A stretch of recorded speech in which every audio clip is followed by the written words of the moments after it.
Meeting of Council to order Tuesday, August 23rd, 2022. And I'd like to begin this meeting by acknowledging that we're gathered on the traditional, ancestral, and unceded territories of the Inklikatmuks and Syilx people. We have a big crowd tonight, so welcome. We have Tony Luck with us on Zoom or some format. He's coming in from Alaska. So I can't see him, but I know he's there. Okay. We have two late items, and in order to have these put on the agenda, I need unanimous support from council. One of them is an approving officer appointment, and I would like to call the question. All in favor of putting it on the agenda? Oh, yeah, that would probably be a good idea. Let's back that up a little bit. Sorry. I need a mover and a seconder. Echart, White. Minor detail. And now I'll call the question. All in favor? And Tony, your response? I didn't see your hand. Are you in favor? This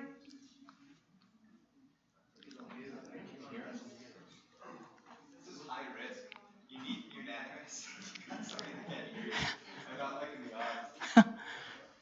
They'll figure it out. Yeah, luckily, Your Worship, we do have a clause in the procedure bylaw that if connection quality is inadequate, we can deem it absent if necessary. So that's totally what we want. But let's try to see if he can hear us first. And we'd like to be able to hear him too.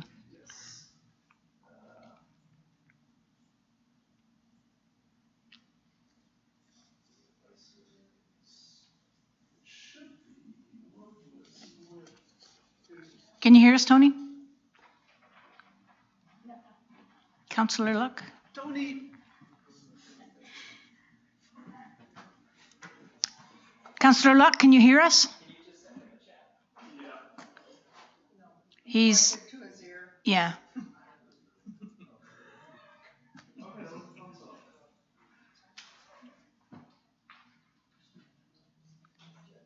So if he can't hear us, he didn't even hear the... Can you hear us now? What we're looking at is adding a late item agenda that council add the report approving officer appointment to the agenda. And it's been moved by Echart, seconded by White. And I need your approval. Thank you. There's one more. Cemetery expansion phase 2, deferral or budget amendment. A mover and a seconder, please. Councillor and Fair. That council add the report to the agenda as item 9.3. I'll call a question. All in favor? And unanimous approval. Thank you. They will go on the current agenda. I'm looking for public input. Is there any public input this evening, Mr. Lawes? Your Worship, as you noted, there's a substantial crowd here tonight. I believe that everyone is either here to speak as part of the public hearing on the land use for Kilshanna Avenue, or alternatively as representatives of the Curling Club and Nicola Valley for their items. Nobody indicated a desire to speak in public input on other items on the agenda, although we would just want to check that one more time. Anyone here for any other agenda item other than public hearing, tourism, Nicola Valley, or the other presentation we have on housing or snow plowing? Okay, thank you. So we need adoption of the minutes, 4.1, that the minutes of the regular council meeting held June 28th, 2022 be adopted. I need a mover. Councillor Christopherson and Echart. And any errors or omissions? Okay, I'll call the question. All in favor? Opposed? None. Carried. And the regular council meeting minutes held July 19th, 2022 be adopted. need a mover. White and Etchart. Any errors or omissions? Hearing none, call the question. All in favor? Opposed? None. Carried. This brings us to the public hearing. Just a moment to gather things here. Okay.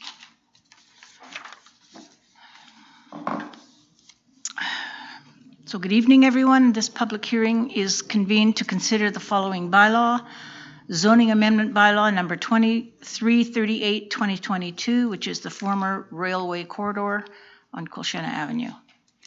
The purpose of this public hearing is to allow everyone an opportunity to express your views. A public hearing is not a time for debate, but it's a chance for the public to express your opinions. Mr. Lawes, our Director of Corporate Services, can you explain how the public were able to express their views to this hearing? Thank you, Your Worship. Yes, we placed public notice in the Merritt Herald on 2 editions, as is required, and in addition, we placed notices on our website and on our social media feeds.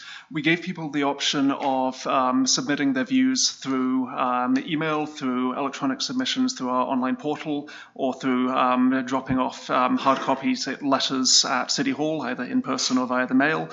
All the submissions which were received in those methods were attached to your agenda package and dispatched on Friday, so you'll have had the opportunity to read those.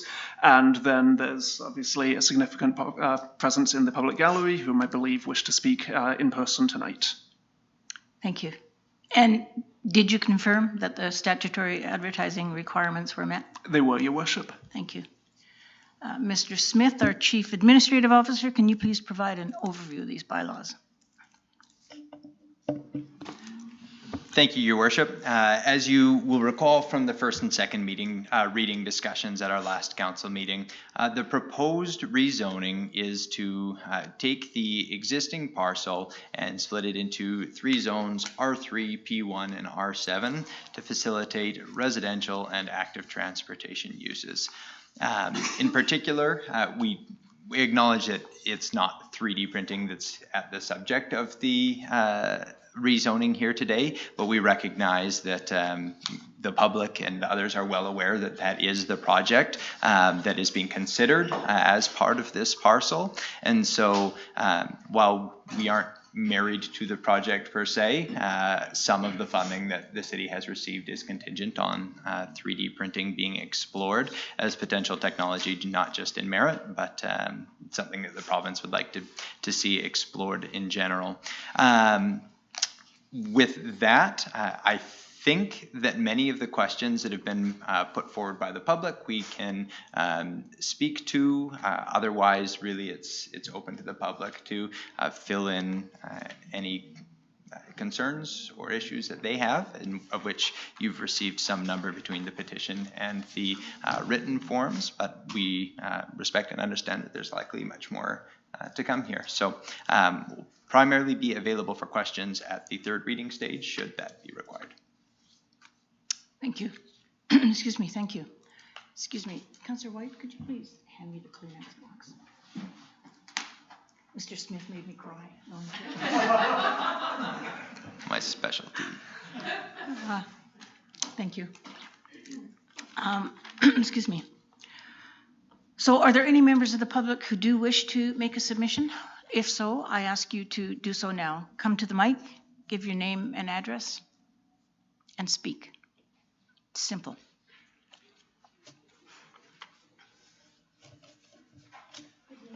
My name is Wendy Charney. Can I stop you for a moment? Thank you.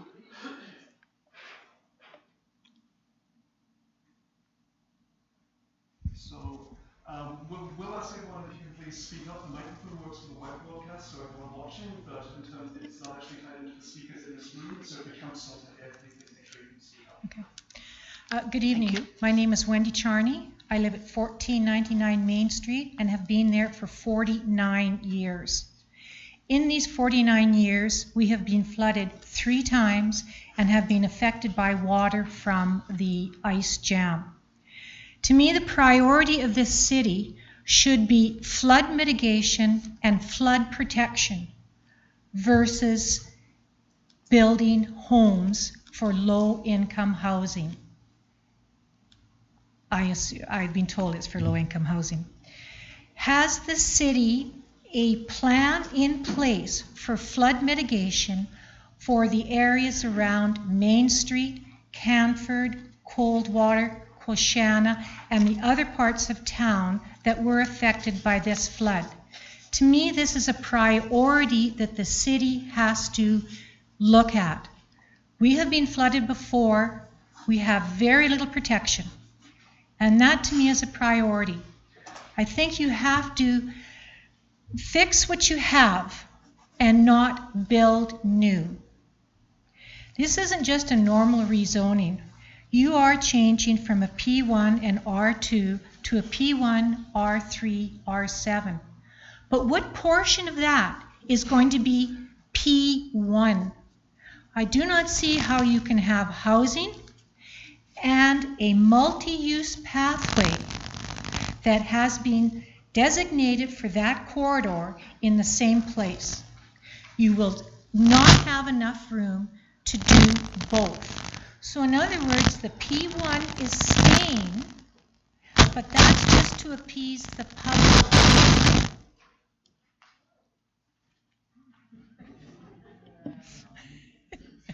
Someone's not agreeing with me. So I think that leaving the P1 in there is giving the public, the citizens of Merritt, false information. I go on this fear as I have seen what has happened to P1, to P3, to public city works yard. I'm going on the past history of what the city has done with parks. They have destroyed them. You are again building on a flood plain. As November 15th indicates, that river cannot be contained by our present flood system. We were flooded all the way down to Quashana. You are now building on Quashana without adequate diking in place. You have not let any of the citizens in Merritt or any of the citizens in the flood-prone zone know what your plans are for flood mitigation. But you're willing to put money into building a new housing project. Is this your priority? Building a new housing project or protecting the current citizens that live in Merritt? The citizens that pay taxes are not being protected. If you plan on building this complex, how high is it going to have to be raised to meet new standards for flood? If it has to be raised to the current 200-year mark, you will now have a berm on Quashana Avenue behind these homes. What happens to the people on Coldwater Avenue, Canford, and Main Street if we are flooded again? The water will come through the park, it will hit that berm, and it will be a pool for all those houses in that affected area. I don't know if you've considered that, but it is very likely to happen. The houses will be trapped between the river and that berm. Can you, as a council, guarantee that all of the citizens and all of the houses on Quashana, Coldwater Avenue, Canford, and Main Street can be protected and be secure from further flooding? Another item I'd like to bring up is the active transportation plan. You have a plan in place where the active transportation multi-use pathway goes right down where the railway was. There is not enough room for housing and a proper multi-use pathway. It is just impossible. Yeah, you might put in something that's 2 feet wide, but why don't we have something that the town can be proud of? Look at other towns that have beautiful multi-use pathways. not like the pathway down by the A&W corner there, where it comes from nowhere, goes around the corner, and ends nowhere. That shouldn't happen to this area. Building that pathway, multi-use pathway, should be a priority. Building parks should be a priority for this council. You have taken Main Street Park, you took most of Main Street Park away, you put it into a dog park, or first of all you put it into recycling. Then you put it into a dog park. Then the dog park is flooded, so you put it into City Works garbage dump. I don't know how many of you people have driven by, but that is a disgrace to our city to have all of the garbage and leftover items from the city right against the fence, right against citizens' homes. So that park is gone. I don't know how many of you, Kurt, Adam, I'm not too sure how many. Can you remember Vogue Street Park? We had a wading pool. We had tennis courts. We had swings. We had slides. We had picnic tables. We had a stadium. You've taken it all out. The stadium you deemed unsafe. But Armstrong said, we'll buy it for $1. It's still up in Armstrong. Why could this city not have fixed that up the same as Armstrong did? So you have systematically dismantled 2 parks, right, in the last 30 years. Centennial Park, right now, is terrible. Vogue Street Park doesn't get mowed maybe once a month. It doesn't get watered. There are weeds everywhere. So we have 2 parks within 200 meters that are not looked after. Vogue Park used to be a beautiful park. People would come, they would come from Vancouver, they would go to the river, they would sit down on the picnic tables and have lunch. Where is there now? There's nothing. It's totally been dismantled. The tennis courts. You took the tennis courts away and you put in a skateboard park that we told you would not last. It didn't last. So what I'm trying to say is priorities. Priorities should be park systems, not dismantling them. And that's what you will be doing if you put the buildings there. That multi-use pathway will be gone. The P1 designation may still be there to appease people, but you will not use it as a P1. I think the city has little regard for parks in general, and I find that very sad. I think we have to look at the community. How many parks does the city look after versus Rotary, etc.? How many parks has the city built, maintained? Not very many. Why in this area of town would you consider building? This is the oldest area of Merritt. It's a fragile area. We have historical towns or houses. You have systematically, again, destroyed that area, and it'll never come back to the way it was 30, 40, 50 years ago. It used to be rich in culture and history, and you have systematically taken away a ballpark that was built by the citizens of Merritt. You've taken a stadium that used to be a gathering place. People could come to the park, watch track meets, sit in the stadium and be in the shade. You've taken that away. I hear there could be plans for a track in the park. You can't put a track in there because you have a dog park. There's no room for a track. A dog park that has been changed 3 times since November. What has that cost the citizens of Merritt? Was that thorough planning to move the dog park to the Collettville area?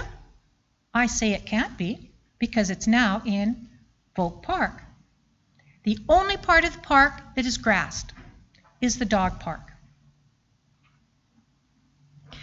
Why would the city actually go into low-income housing when the government has bought hotels here? Will there not be enough low-income housing once we have these hotels set up? Does the city not have enough on their plate without becoming landlords? It's a lot of work. I know from personal experience. Does the city really want to take on that role? Has the city talked to the Indigenous people? Have you talked to the elders? Have they had input into this project?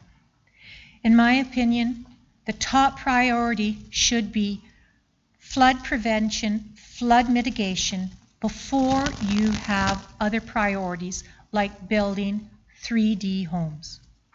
Thank you.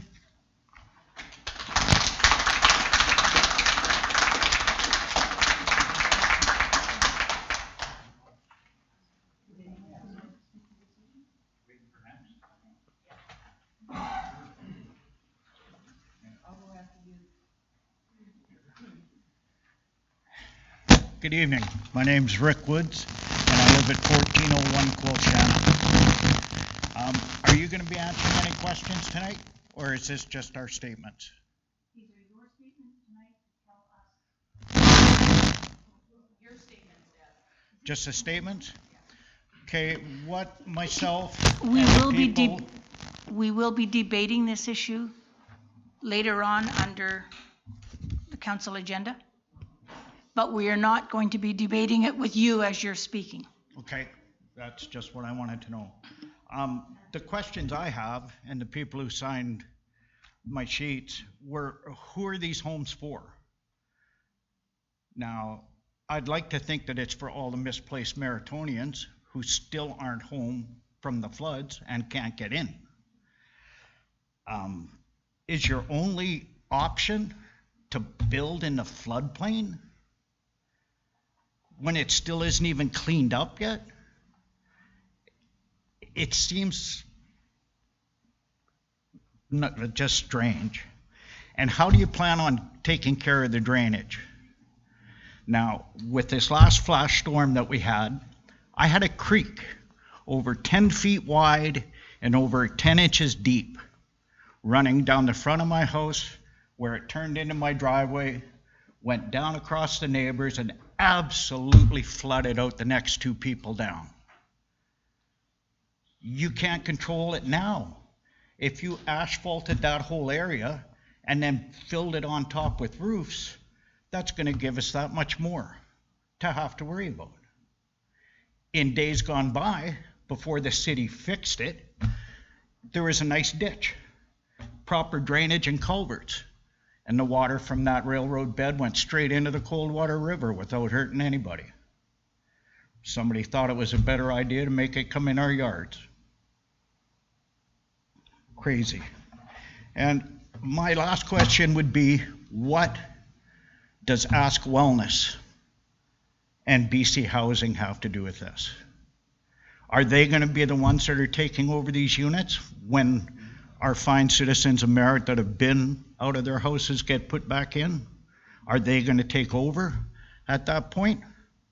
Because right now, twice a week, I'm chasing people out of my yard. They come in for whatever they can find. They come in to raid my gardens. It's pathetic. Nobody ever helps. Nothing can be done by the police department because they pull them in, they let them go. What's a $50 power tool to them? Whereas a $50 power tool to me is everything. I'm on a fixed income. I can't just go out and rebuy these things. Never take enough to make it worthwhile for a insurance claim. So I just got to bite it. And since they've been into this city, it's been worse and worse and worse. Now, I don't know if any of you, and I doubt, live down our end, because it's an old part of town, and people who do live there have lived there for generations. And we've never seen anybody asking how we were doing, not since the flood. Not one city person came down and said, hey, how'd you make out? Nobody. Now, I can't understand for the life of me why you wouldn't take better care of your tax-paying citizens. Because for those of us down that end of town, we don't see it. Just like that nice lady said, we lose our parks. I went from listening to girls having fun playing baseball off my front porch in the evenings to listening to garbage trucks slamming cans around at 6 in the morning. Which would you rather have? And adding more housing and more low-income housing is just not going to fly with anybody down there. Now, I don't think you're ever going to get approval to build in a floodplain because you haven't fixed anything.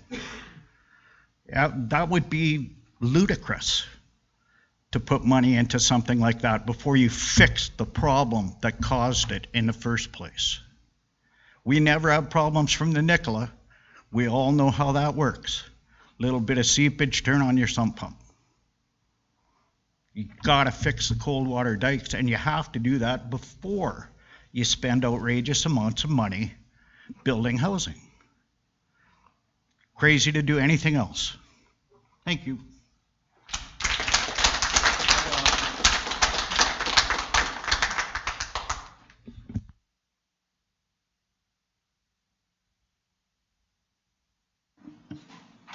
Is there a battery issue? You're hoping that's the problem?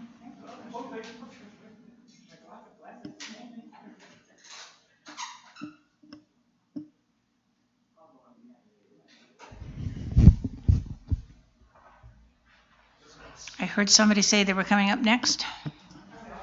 Okay. Is that okay with everybody? You've got the floor, Ginny. Your Worship and members of council, my name is Ginny Prowl, and I live at 2070 Aspen Street.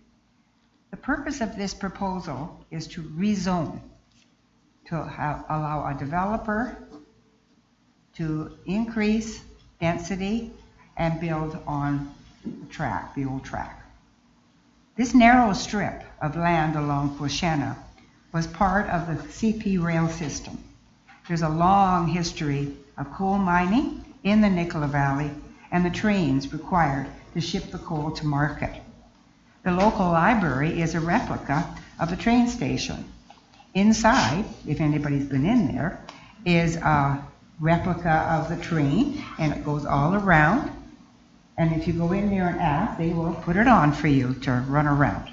It's pretty cool. So a few years ago, I made a presentation to council, which proposed a partnership with BC Hydro to develop the strip of land along Quashena, to develop it. It was part of their Regreening and Trees Canada program. The example of that is Claybanks RV Park. That was BC Hydro Trees and Regreening program. And they made that offer to do that strip of land that we're talking about. I did bring that to council, but they ignored it. Now this council proposes to rezone that same strip of land with along the walking path at Quashena. The total width of this property is roughly 60 feet. Somebody can correct me on that. So what do we want? This property belongs to us, the people of Merritt. It doesn't belong to City Council or to a developer. So I'm here today. I hope that others love this valley and the city of Merritt as much as I do, and make sure this rezoning doesn't go through. Thanks.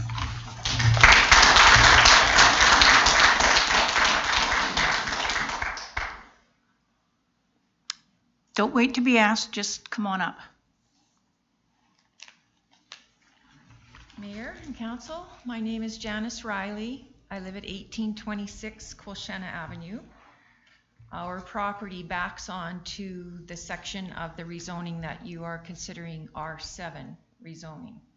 I'm going to speak to that because I think there are enough other people back here that will speak to the rest of the project. And for the record, I'm against the rezoning altogether, but I will speak to the R7 zoning. According to the R7 category, for that piece of property, well, let me back up. Our property is 50 feet wide by 250 feet deep because it runs all the way back to the old railway track. The property that you're considering for R7 is about the same size, maybe even a little smaller than that. Wider, but not as deep. Little bit wider, only about 60 feet wide. So the rezoning allows for up to approximately 14 units to be built on that little piece of land.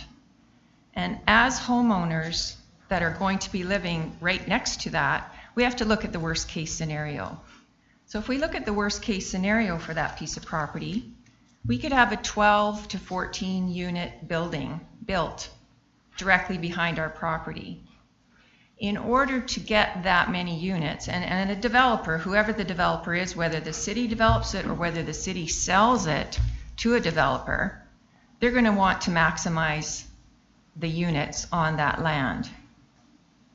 So we are looking at potentially a 4-story building being built behind us, directly behind us.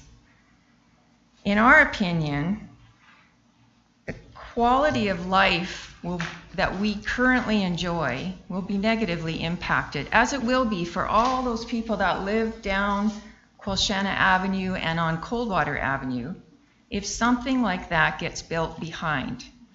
Now, those residences that you're considering further down won't be as tall, but they will still have to be built high for the flood, because of the floodplain issues. So we're looking at building that land way up and then building on top of it. So you've got residences that are looking down into other people's yards. They're blocking the sun. In our case, the building that size behind us would completely block our sun. It's south of us, so all day. It would increase the traffic on Quilchena. Quilchena Avenue, for anyone who lives along it, knows it's a racetrack. As soon as people are through the 4-way stop at the United Church, it's like pedal to the metal all the way down to the end. Now we're going to have all these other residences along there, and there is no sidewalk on that side, so the city would have to consider either putting another sidewalk in or a pedestrian crosswalk to get them over to the other side of Quilchena for walking, unless you put that active transportation corridor in. And if you do that, you're funneling people down the railway track. Where are you going to put all the houses? I'm not sure what your plan is, and that's my other point. It seems that we're putting the cart before the horse with rezoning when we don't actually have a plan. Where is your plan? What is your plan for this land? Why are we rezoning when we don't have a plan? So I think there's been a lack of transparency on the part of the council. You haven't told us exactly what you want to do with this land. You're just saying, let's rezone it. And once it's rezoned, we don't have any say in it. As long as what happens is within the parameters of the zoning, we have no say. We can't say, no, we don't want you to do that, because you can. Or you can sell it, and whoever buys it can develop it however they wish within the parameters of the zoning plan. So consider that. I would really hope that you slow down, step back, say, let's get a plan in place, and then we will rezone according to the plan. After you've brought it forward to those of us who actually own the land. All of us are taxpayers, we all own that land. So let us have a bigger decision in how that land is developed before you rezone it. Thank you. Thank you.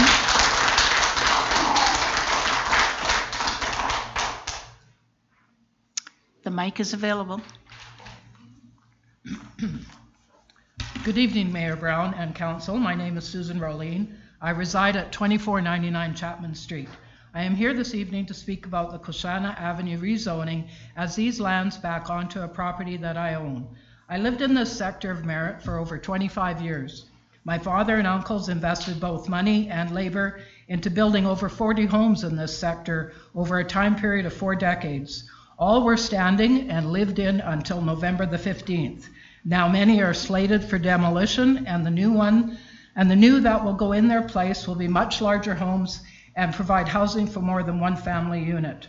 This will greatly impact the feel and livability of this area. My concerns this evening are more about the questions I cannot find answers to. In the staff report provided to Council on July 19th, I do not see any mention of the new floodplain mapping and changes that are planned for this area. I have heard of homeowners' applications for building being put on hold because of the unknown mapping and changes that are expected. Does this land in question tonight have an exemption to those changes? Is it going to be built up?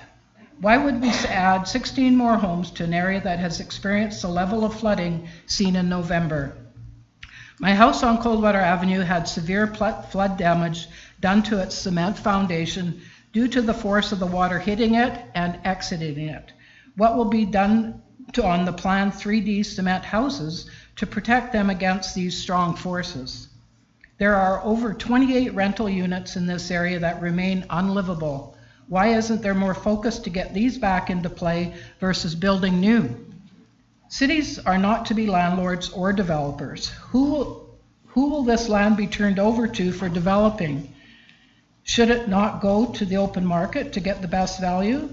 Should there not be more information provided to the public surrounding this? In one news write-up, it was mentioned that this rezoning is being done to provide temporary housing for those displaced by the November flood. Once the temporary wears off, who will be occupying these homes? In the early 1960s, Merritt faced a housing crisis due to Craigmont Mines bringing in a huge influx of employees. My father worked on a project called Batch Haven, which was modular buildings set up to provide temporary housing for these workers. The temporary status ended 50 years later. Thank you.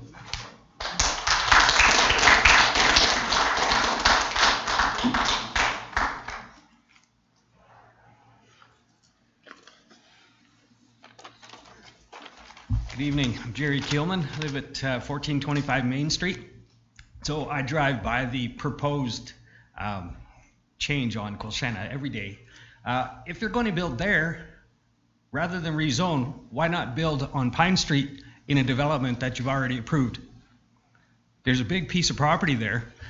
It's ready to go as soon as you fill in where the river dug it out. But to build on Colchana, you're building in a flood zone. And what's to say what happened on Pine Street won't happen there? We've seen the water go through there November 15th. The recent rainstorm we had last week, many houses on Coldwater got flooded again. So to build in a floodplain, it just doesn't make sense. There's a big piece of property just partway up the hill up from the RCMP station, just across from Grimmett.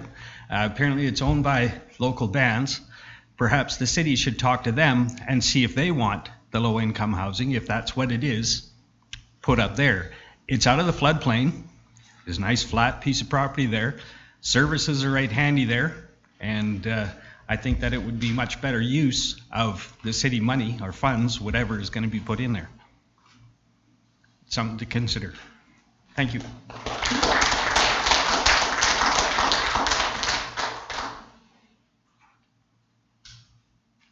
Don't be shy. Next.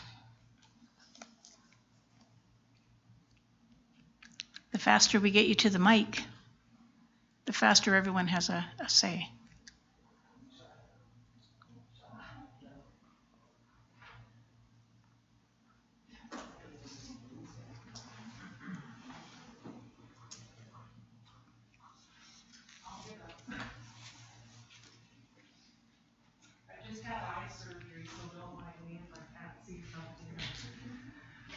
I've already submitted a letter, so I'm not going to say too much, but Your name, please? Oh, sorry.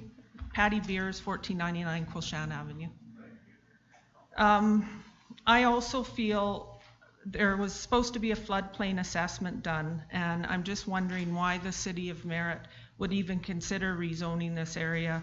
Was this done? It just seems there's such a push and a hurry to get this rezoned, I understand that people need housing that are still displaced. Breaks my heart. It affected 3 of our family members big time.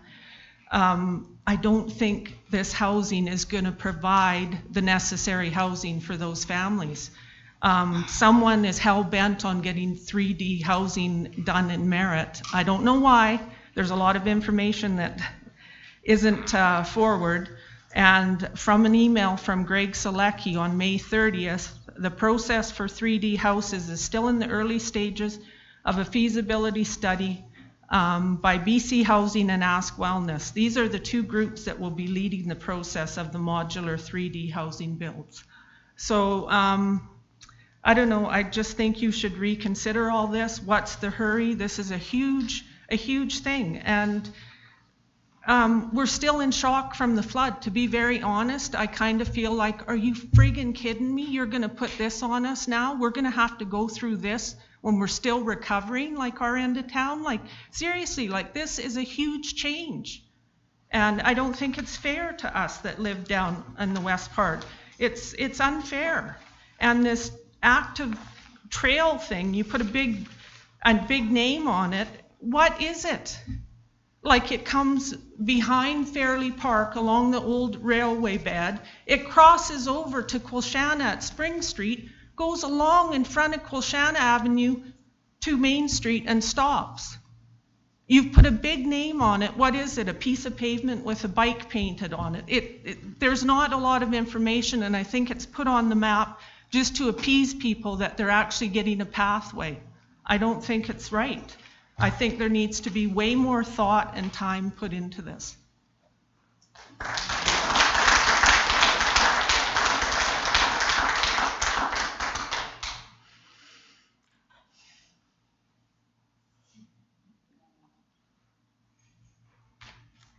Hi, I'm Terry Gilchrist. I live at 1363 Parcel Street. I have cleaned my house up, but I am not anywhere near repairing any of it because I have no idea if we're going to be faced with another flood like we had in November. And I agree with everything that's been said here. I totally oppose the rezoning because we need to focus on making sure that what happened in November doesn't happen again. So in my opinion, I think that's what our city council should be looking at, should be focusing on, should be putting their energies into, is making sure that the flood of November 15th doesn't happen again. Thank you.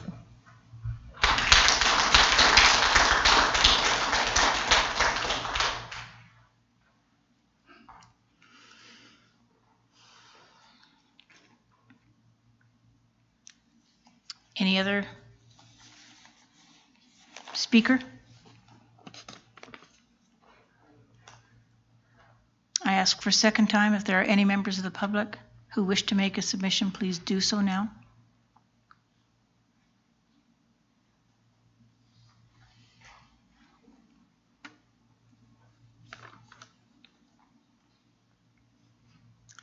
I ask for a third and final time. If there are any members of the public who wish to make a submission, please do so now.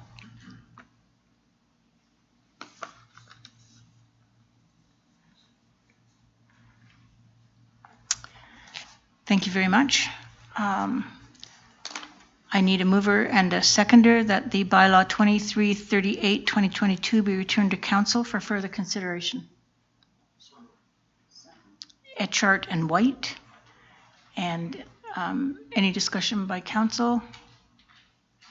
I'll call a question. All in favor? Opposed? None? Carried.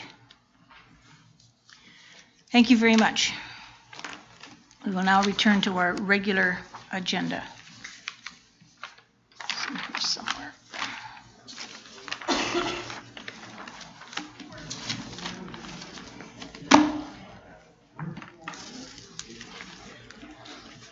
I'll give everyone a few minutes. We debated at the agenda time. Item 5.1. We have taken a a break. Just give everyone an opportunity to do what they need to do.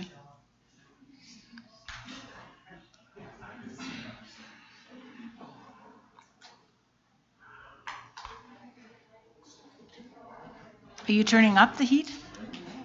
Yes, this time around. Thank you. Or at least I'm turning off the total. Yeah, okay, that'll do.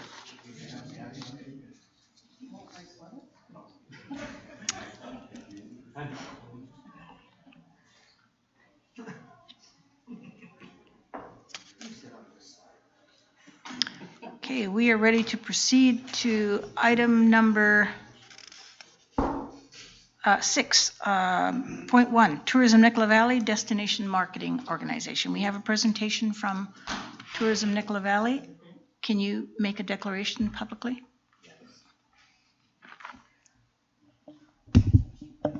I'm going to excuse myself from this as I am part of Tourism Nicola Valley. Thank you.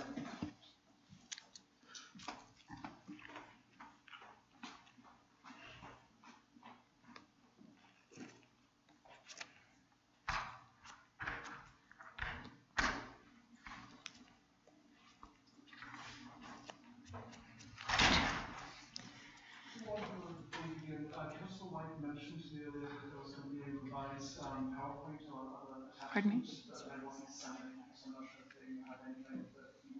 Oh, goodness, no, we didn't have. But there, we did send the script that we're about to go to. There's the previous guest has been answered.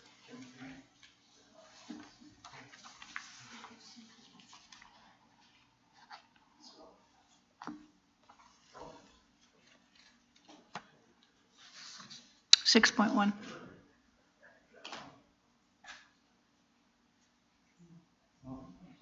That's the wrong one. So that's the only one that they have to say I was told on the outreach, but they haven't done it. Yeah, we sent it now, sent it to your email about 3 hours ago. I apologize. Oh, Don't have it. Oh dear, that's not a good start.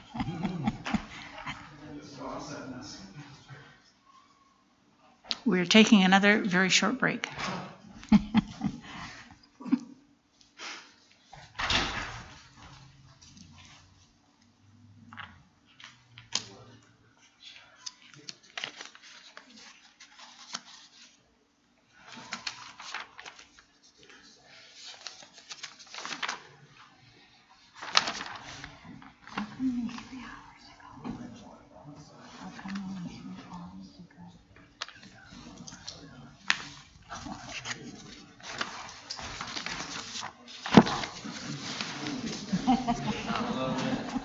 Thankfully. Hold that thought. Oh, she's got it. Do we need it? I'm not sure. Do you need it, or can we use that without it? We don't need it, we got it here, we could send it after. Council, are you guys okay if we proceed? I can without send it to you after. No, Okay. thanks. Let's just do that. I can send it to city council after, Perfect. if that's okay with you. That will have to be. Thank you. May I get started? You may. Thank you. Good evening, Mayor Brown and Council, for allowing us to present to you tonight.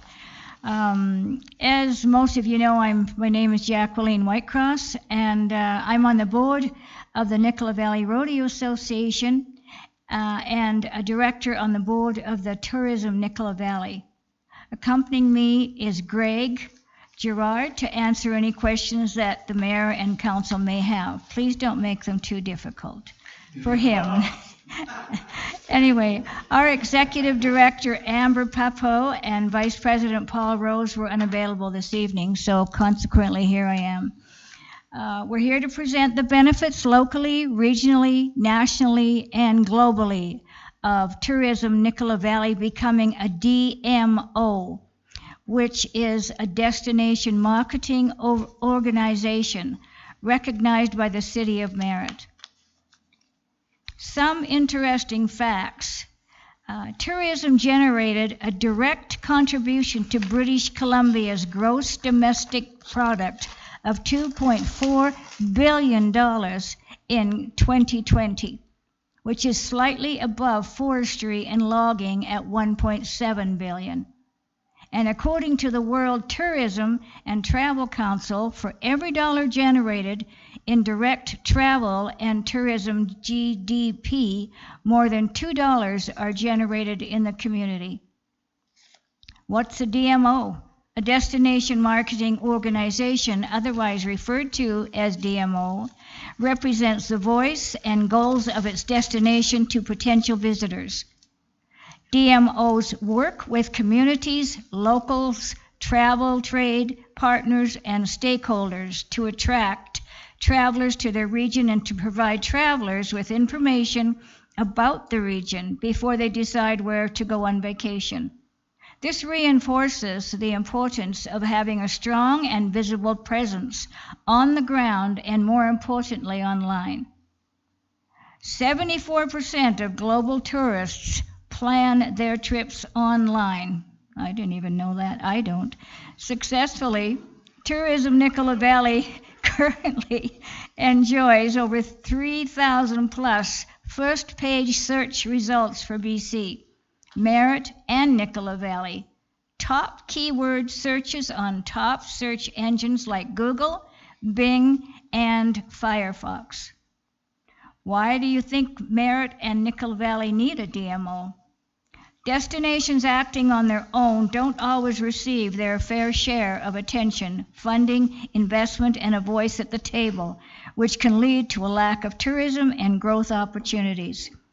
DMOs bring together organizations that serve all aspects of the visitor's experience, from governments, lodging providers, attractions operators, restaurants, entertainment, art, nonprofits, and retailers, so that they can share insights into what make their community stand out as a tourist destination. A DMO fosters community and regional pride.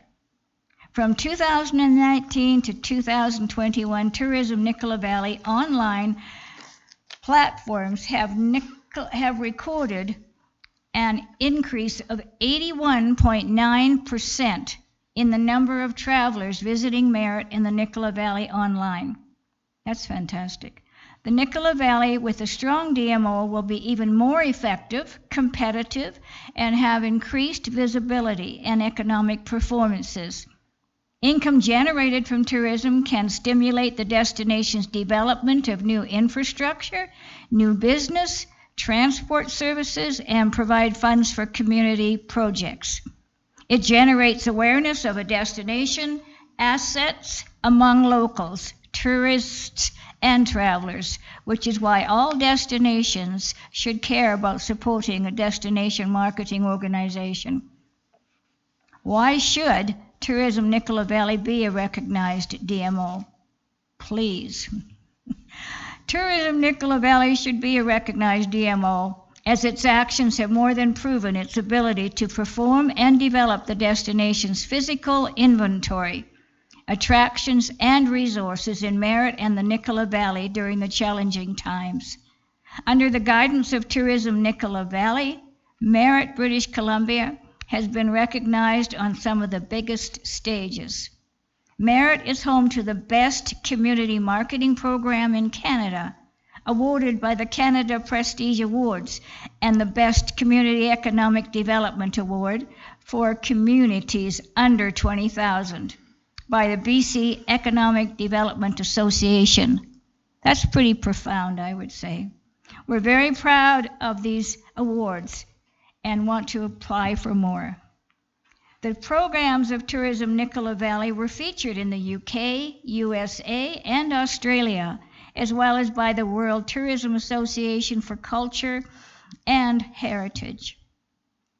Tourism Nicola Valley orchestrated a 2-day visit by Miss World Tourism Canada to visit Merritt and the Nicola Valley to meet with its tourism attractions, small businesses, and dignitaries. I actually had the privilege of meeting this lovely young lady, and she was, I believe, 21 years old. And she was just so outgoing, I couldn't believe it. Anyway, we met at the rodeo grounds and she interviewed me. So that was a bit of a switch. And she wanted to know about our rodeo and our area. The City of Merritt and the online programs of Tourism Nicola Valley were raised in the Federal House of Commons by our MP, Dan Albus. And as an example of a community winning awards, taking action and making a difference in challenging times. And when the community was hit hardest during the devastating floods, Tourism Nicola Valley engineered the Hell or High Water Telethon with over 50 plus local, national, and international recording artists and dignitaries to assist the Rotary Club of Merritt to raise funds. And just recently, Tourism Nicola Valley was contacted by CBC Discovery Channel about a documentary they are producing on the BC floods. And they are using footage from the Hell or High Water Telethon as an example of a community who stepped up when its residents needed them. Imagine what we could accomplish moving forward together when Tourism Nicola Valley is a recognized destination marketing organization. This is just a small sample of many successes of which Tourism Nicola Valley and its programs have put a shining positive light on our city of Merritt and the Nicola Valley in the last year. MLA Jackie Taggart best describes Tourism Nicola Valley's efforts when she said, "The spotlight will be placed on local businesses and organizations to promote products, services, and events.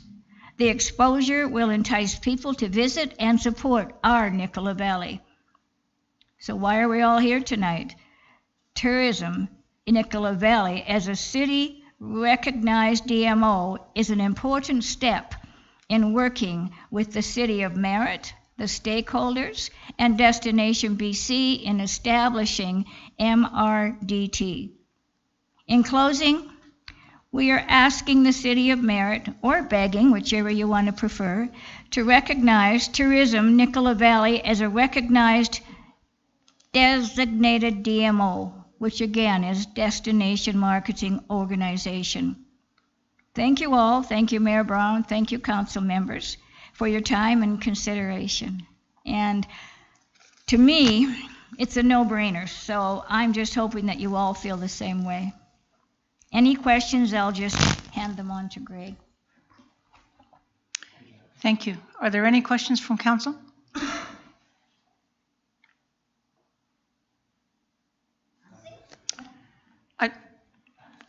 I was expecting to see some kind of a budget or a marketing plan coming to us to show us what it was you were going to do. I know we haven't got the agreement in place at this point in time, but the city already has given staff the approval to go ahead and look at an agreement and try to come up with a joint agreement.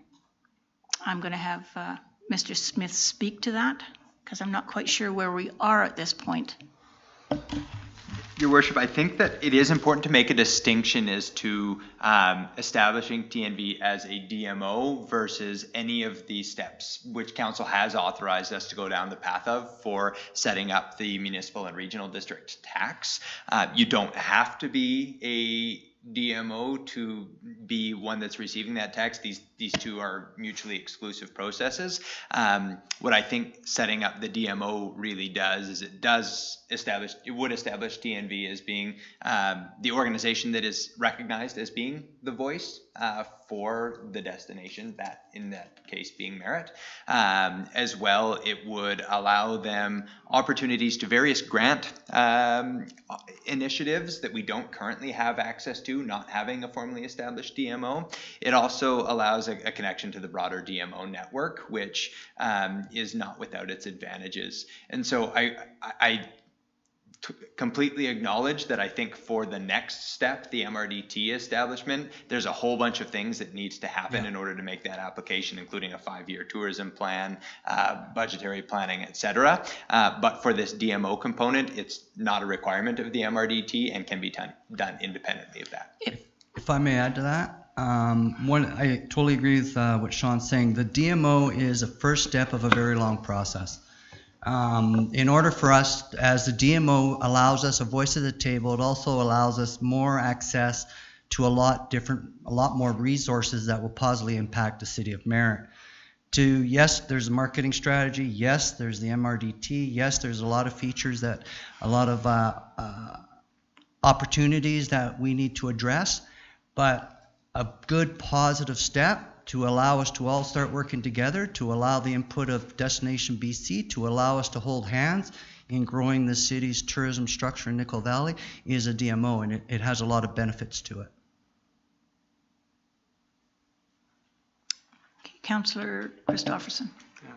Yeah, I do have a lot of questions, but I think probably I would be premature in asking for them until we've seen the staff report. So I think I'll wait for that. But it's an exciting proposal so far. But I would like to have a lot of answers, and I think our staff will be able to provide quite a few of them. So I'll hold off for the time being. Thank you. Councillor Etchart. I think the question that I'm kind of wondering right now is, we had a previous presentation where we had agreed that TNV was going to be active as our tourism piece for the city, but if we need to have the funds coming from the MRDT, right now, what would be the early steps to start down that path if we don't have the MRDT in place? And what kind of costs are we looking at? Well, the MRDT has very, very many facets to it. The one thing with the MRDT, again, that's a separate issue as Mayor Brown initiated, is there's a whole bunch of steps to the MRDT, and I do not think this is the place or the time to go into it because that's a separate agenda. But the MRDT, in some areas it's applied, in some areas it isn't. It's 2 to 3%. There's a lot of different factors that play to it. Hence the important that we have a team approaching the MRD as in the city with partnerships of Destination BC and community stakeholders. I think that is a totally separate thing from a DMO. It does apply, they do hold hands, but I don't think this is the place because there is many facets to it. Yeah, I wasn't really concerned about the MRDT yet because I know it takes a long time, but because I imagine if you're going to operate, you'd have to have staff and. Yep. I think one of the things is there's like they've all said, there's a marketing strategy that we need to put in place in partnership with the city, in partnership with stakeholders, in partnership with Destination BC. In that process is where we start to work all the fine lines with all the different things that we want to move ahead on. The biggest benefits is it allows us to develop a tourism culture. It also will allow us to build a stronger brand. I think that's a very important thing, is brand recognition and brand establishment. It allows us to enjoy some sort of sustainability because it enables us to be more flexible with how we go about funding, enables us more flexible on how we can grow some tourism programs, and especially on how we can grow some of the physical inventory that we have available with the various groups within town. I don't know if I have the right answers for you, Adam, right now, because this is like the first this is the first step of everything. If you're looking at if you're looking at further steps, that's definitely something we have to all discuss as a group. I hear what Councillor Etchart is saying, and I think there's a few of us that are saying, are we putting the cart before the horse here? We don't even know who the players are at this point. So it's very difficult for us to say, yes, we will turn everything over and you can be our DMO. But who are you? Who are your board of directors? We don't know anything about you at this point. All we're asking for is information as to who you are and maybe what your plans are so that we can get that partnership going. Exactly. And with what we've been doing with this is that we do have to put a marketing strategy together with the partnership with you. If you would like, we just had our AGM a couple of months ago, so we do have a new board. We can always send you who's on our board. We have a very good board. We have the infrastructure in place to manage a DMO and to grow a DMO. And I would be happy to have that information in front of me. I will send that to you along with the thing I'll give you. To all of council, I believe. Yeah. We will send you our new board structure and also the individuals who are pertaining to the board. I appreciate that because I know we've been told we were going to be given that before and we just haven't seen it. So I know to to jump ahead. I think we're jumping ahead. I think we need some of that preliminary information first. Preliminary budgets looking at what the initial plan is. Not the full detailed plan. We don't need the full detailed plan. But just, generally where we're going with this. We will definitely send you the board structure, and we can also send you what we discussed today. And we definitely will be working on a 3 to 5 year strategy, but we do also, I don't think it's the cart before the horse. I will have to disagree. I think we need to do the process before we hit the end game, which is the MRDT. And part of that process, we decide on how influential and how much control we have with the city and with our partners in developing a strong tourism structure. But yes, I will send you the council. And definitely I will send you our board and anything else that you pertain to need to make your decision. Thank you. Mr. Smith, you have comment? Thank you, Your Worship. I just want to say that much as we did with the curling report that happened last time, where they made their report and then council brought one, or staff brought a report forward at this meeting, it would happen much the same way here. And any information that you're requesting, we can make sure that we include as part of our staff report for the next council agenda to consider this particular request that we named TNV as the DMO. So don't feel bad about requesting further information, and we've got some items as well to showcase, what it is that the city is actually doing when making this designation. We've had some conversations with Destination BC as well, and so that may waylay some of the concerns that council has, or not, depending on where you stand. So, but we will have another report coming forward should council, at the next meeting, and council can choose what to do with it from there. So you don't need a recommendation on a motion? You'll consider this request at the next council meeting, accompanied by a staff report. Thank you. Unless you chose to deal with it unanimously at this meeting. Anyone want to bring that motion forward? No. It won't be unanimous. Thank you for that. We look forward to the staff report. Excellent. And information to help us with this decision. Excellent. Thank you for your time, council, and your Mayor Brown. Thank you very much. Thank you. So we're now moving towards 7.1, unfinished business, which is our housing recovery team report. Oh, that would be a really good idea.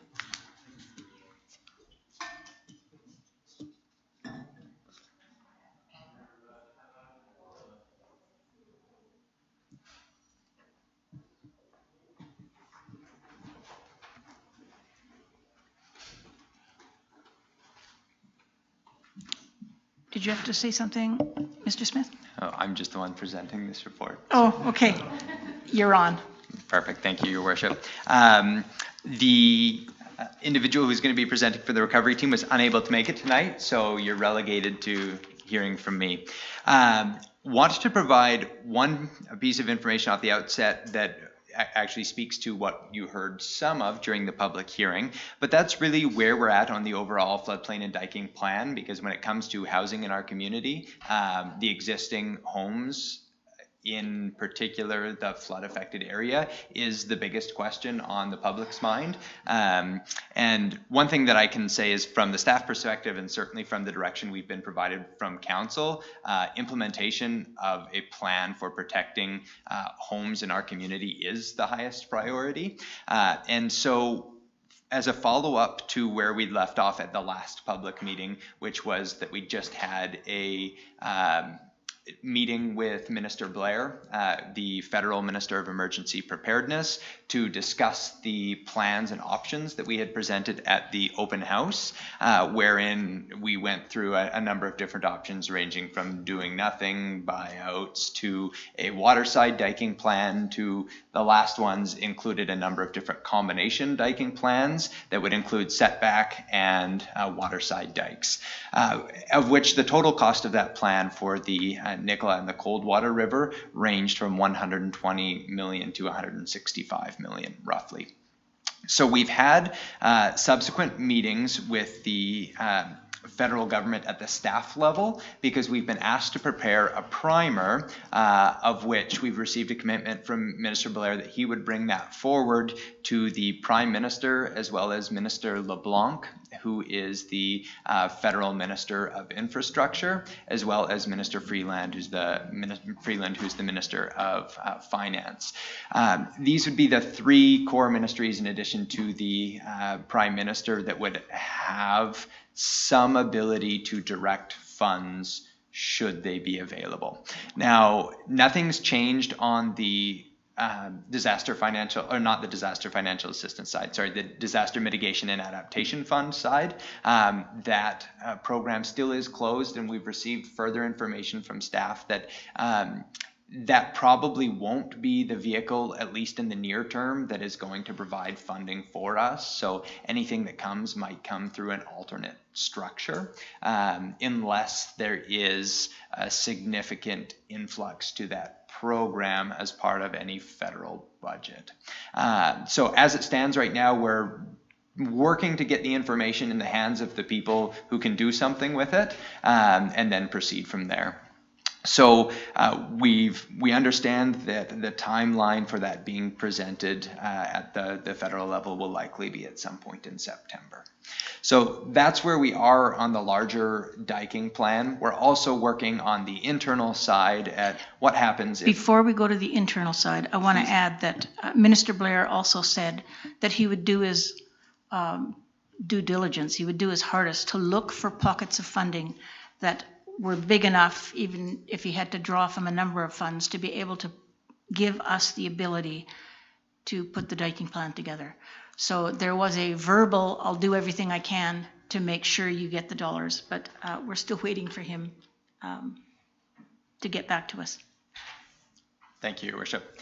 On the internal side, we are working to refine that plan as well, so that if we are unsuccessful in achieving the full $120 to $165 million, what those priority projects would be if it was to happen in phases.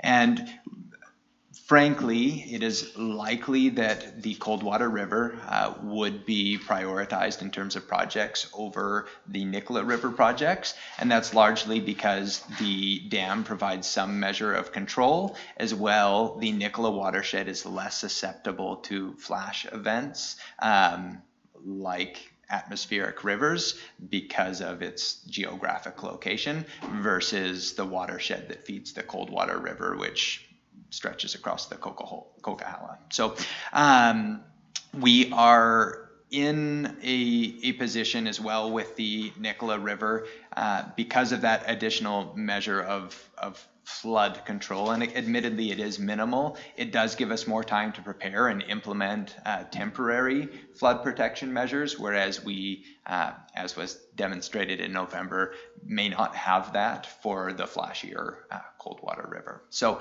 we are identifying not just kind of the river portion, but particular projects that would allow for the greatest levels of protection should we be unsuccessful in achieving the full amount.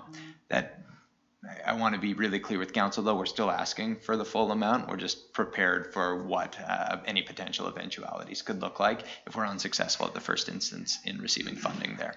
So that's the broader update as to the diking plan to hopefully help the public feel more secure as to what's happening in relation to housing in our community generally. In terms of the specific housing projects, council heard an update at our last council meeting about 3 projects, and that was the mobile home project, the accessory dwelling unit incentive program, as well as the 3D printing project. And so I'll provide a brief update on all 3 of those. On the mobile home project, the last you heard is that we had an RFP out, that we were working through details on that RFP, any potential change orders, etc. There's one item in particular that has proved extremely challenging is that in the scoping documents that we issued with the RFP, we didn't include the amperage that was available at each site in the Diamond Vale Trailer Park. And so some of the options that were, in fact, the options that were proposed, not all of them would be compatible with the level of hydro that is available without making fairly significant changes to the park layout. With that, we've worked through it, but it has required us to reissue that RFP, which we've done at this point. It will have a shorter lead time because it's been out once before, and we've talked with many of these parties, and so we anticipate that it's not going to have more than about a 2-week effect on ultimate timelines, but we fully acknowledge that we are back out at an RFP stage and are hopeful that with all of that clarification work that we've done, we'll be able to find a successful partner and bring those homes in as soon as possible. And your time frame on that? There is a range with time frame. There's been some mobile homes that have been identified here locally that we might be able to acquire earlier that would lead to potentially even a September acquisition. For the other ones, we were looking at October to start with, and so we may be into November. Okay. Again, we're still looking in the neighborhood of roughly just under $200,000 a door, including moving costs and installation. So they were coming in at around $195 to $198 with the last RFP, and we anticipate that this next one will be similar pricing. So if we're looking at 30 homes, we're looking just south of $6 million. And how many homes? Around 30. Okay. Yeah. And with that, just reminding council, of course, that of the 24 million that we received, 12.5 million was allocated for housing projects, and so roughly half of it would be going towards this. That can be ramped up or down at the discretion of council, and should we see a compelling argument for doing exactly that, we would definitely bring forward a recommendation to council to pivot those dollars to where they're going to go to best use. So on the second project, the accessory dwelling unit incentive program, we had sent off a letter to the Ministry of Municipal Affairs. Council will recall the update last time was that it wasn't looking good. It looks even worse this time around. It is not an eligible expenditure from those recovery dollar funds to provide dollars for the accessory dwelling incentive program. And this is one of the challenges, and it actually, again, speaks to much of what we heard at the public hearing. There is a lot of concern and frustration as to why it is that the city isn't using the dollars to help people repair existing homes. That would make the biggest difference for housing. We're very sympathetic and understand that argument. The challenge is the way that these dollars are allocated. We can't take the money that has been given for a public purpose and allocate them for a private purpose.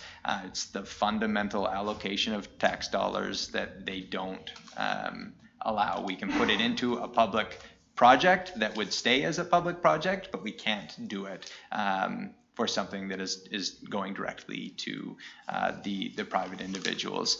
And so however much the fact that we would like that, and that's what we tried to do with the accessory dwelling unit incentive program, is allow some benefit to the private individuals to be able to repair these secondary units and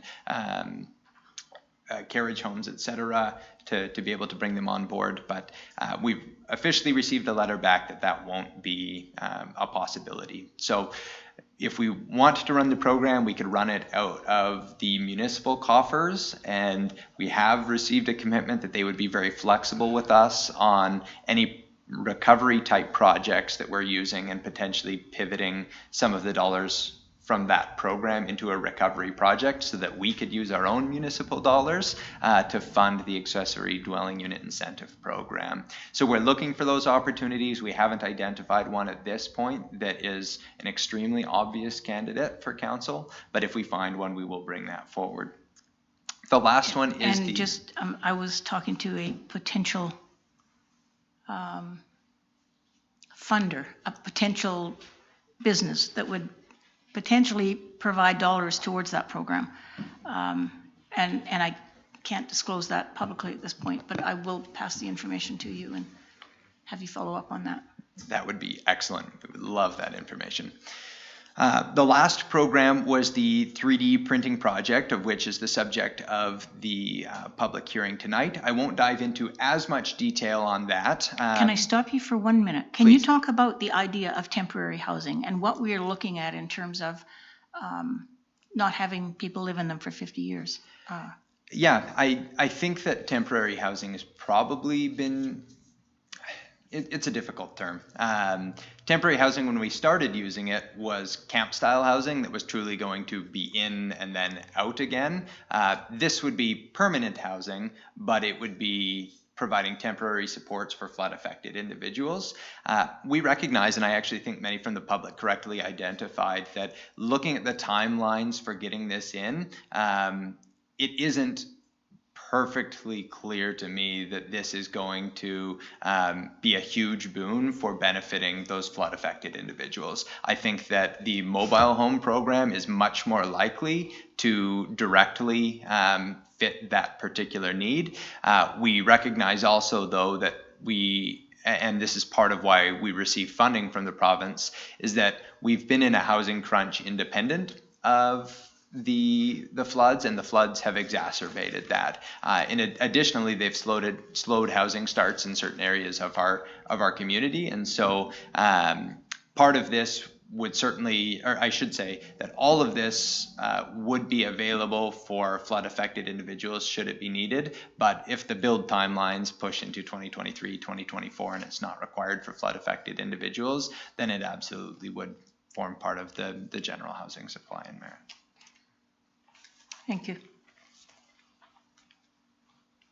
So with that particular project, the feasibility investigation is still ongoing.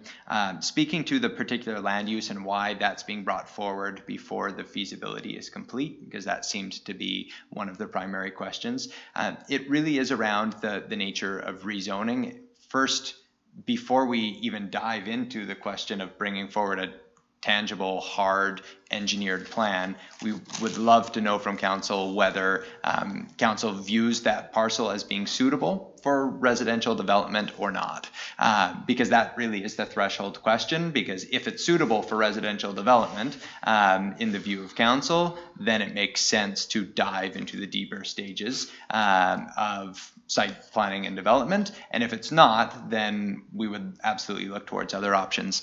I do want everyone to know as well that I don't think that anyone on our team is hell-bent in any way on 3D printing as a project.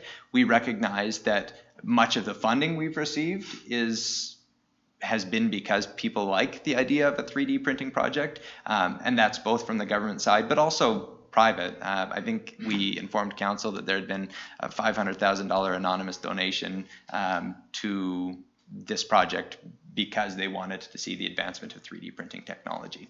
So we're not insistent on it. We're just absolutely not. We're doing it because that's where the funding kept on materializing, is if we were to try some leading edge housing as opposed to something more traditional.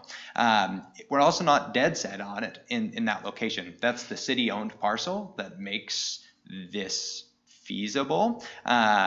Potentially, we're still waiting on the feasibility study there. But if that comes back as not being feasible, we would absolutely not recommend proceeding there. Or if there are other alternate sites that can be considered, then that would be excellent as well. Some members of the public suggested potential alternate sites. I can say that as staff, we're having discussions with owners of most of these parcels for development of some type for those initiatives. So this really isn't one or the other type of issue where we're looking to bring forward housing to meet our housing deficiencies that are, I think, fairly clearly identified in our housing needs assessment. But if council doesn't see that as being an appropriate site or an appropriate project, we will move on to other ways to potentially use those funds. And if we had a donated piece of land from any private owner, perfect. But most of the other lots in town are not owned by the city. They are privately owned. And so this was a piece of land that was picked because we owned it. Yep. Recognizing as well, many people identified that it is in the floodplain. It's the number one concern that we had. We would have to build up, as people indicated, to the Q200 plus 0.6 meters. So those are fair points.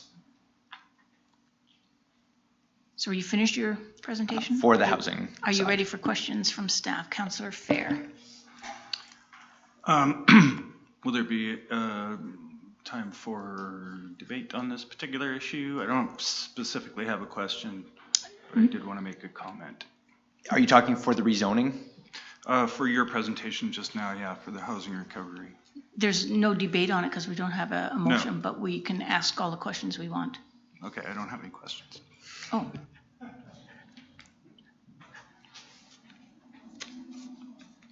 Anybody else have any questions?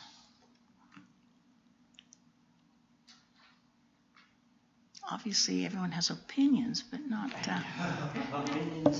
Councillor Etchart. So with the section being R3 and some being R7, was there an idea then that some would be townhouses or would it be an apartment style? Yeah. If they could do that. So part of this goes back to, I believe it was the 2014 Urban Systems report that was prepared for the area, where the initial idea of maybe a hybrid active transportation path / residential development was first considered. And admittedly, many of the same concerns, even independent of the flooding scenario, were raised at that time, and that's why it wasn't pursued further. And so the logic there is, and I think it becomes a bit more clear if I pull up the report.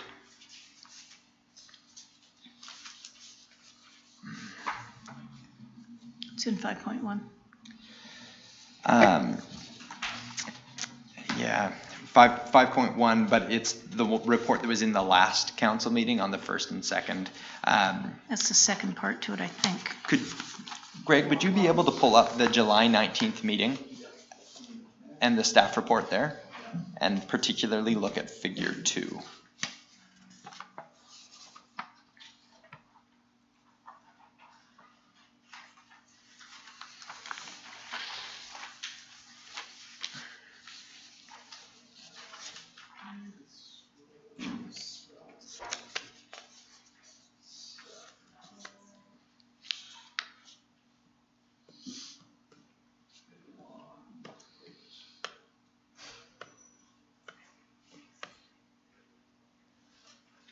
Perfect.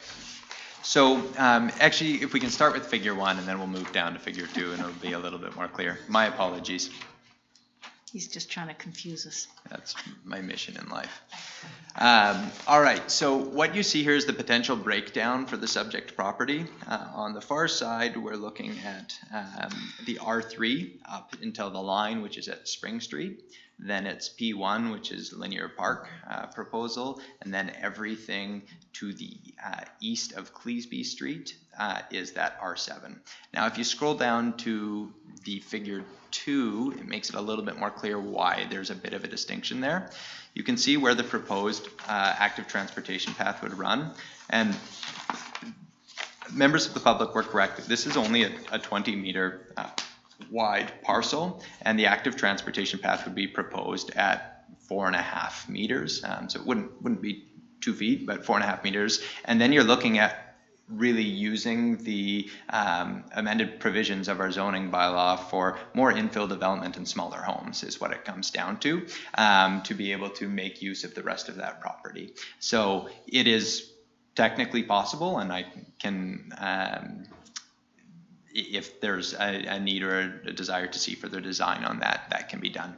But the reason why R7 is being considered in particular, it doesn't have the same active transportation. If you can take a look at there, if Cleasby Street were expanded and developed and without having the active transportation constraints, it has 20 meters wide for development as opposed to the 15.5 that would be available in other portions of the corridor, because the active transportation path wouldn't be running through it. So under highest and best use, it would be possible to achieve higher density on that smaller portion.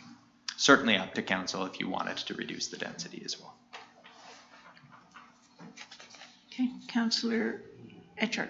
I thought you'd asked that question. Did you have another one? Okay. Recognizing it's probably more of a question for the next portion of the report, but. Okay. Yes, more than likely. So any other questions at this point on our housing issues for our recovery team? Okay, seeing none. Thank you, Mr. Smith. We will move on to 7.2, Merritt Curling Club roof request. And is there going to be a presentation to us, or are we just? There's no formal presentation. You have the staff report in your agenda. The recommendation from staff is that we increase the maximum commitment for the Merritt Curling Club roof project from $40,000 to $80,000, which was the request of the society. We would be pulling from the Canada Community Building Fund for those, so it wouldn't be coming from general reserve, which is an advantage as we are working hard to safeguard those general reserves as much as possible right now, given the number of, in particular, roads projects that we're looking at on the agenda in the coming years. The background council is well familiar with. You'd already committed to providing 40, that was matched by 40 from the TNRD as well as 40 from the club, which they leveraged to obtain a $120,000 grant for a total of $240,000 to complete this project. They went out for some preliminary quotes and now believe that that project will cost roughly $325,000.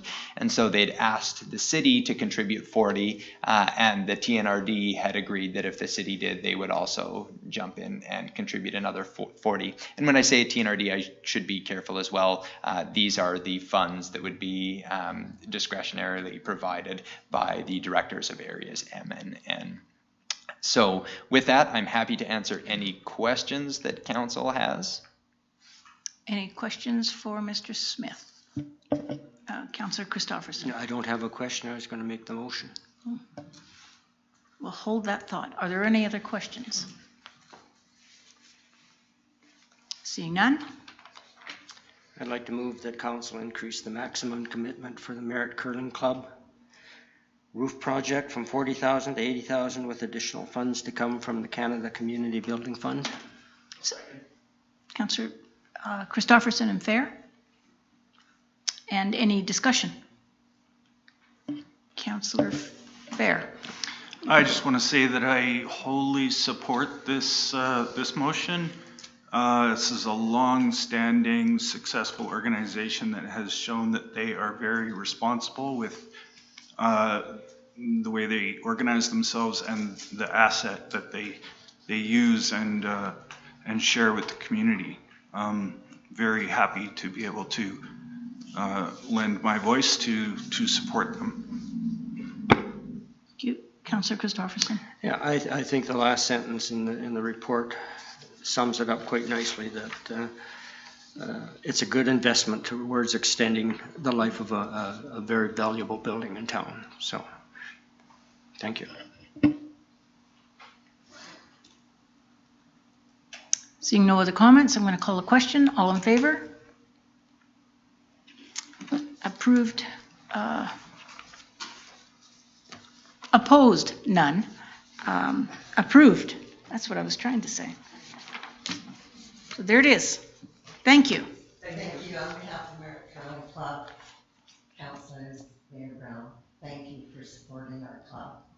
We can't very excited to get going on this project. It's a long time coming. I'm sure you are. Thank you very much. Thank you.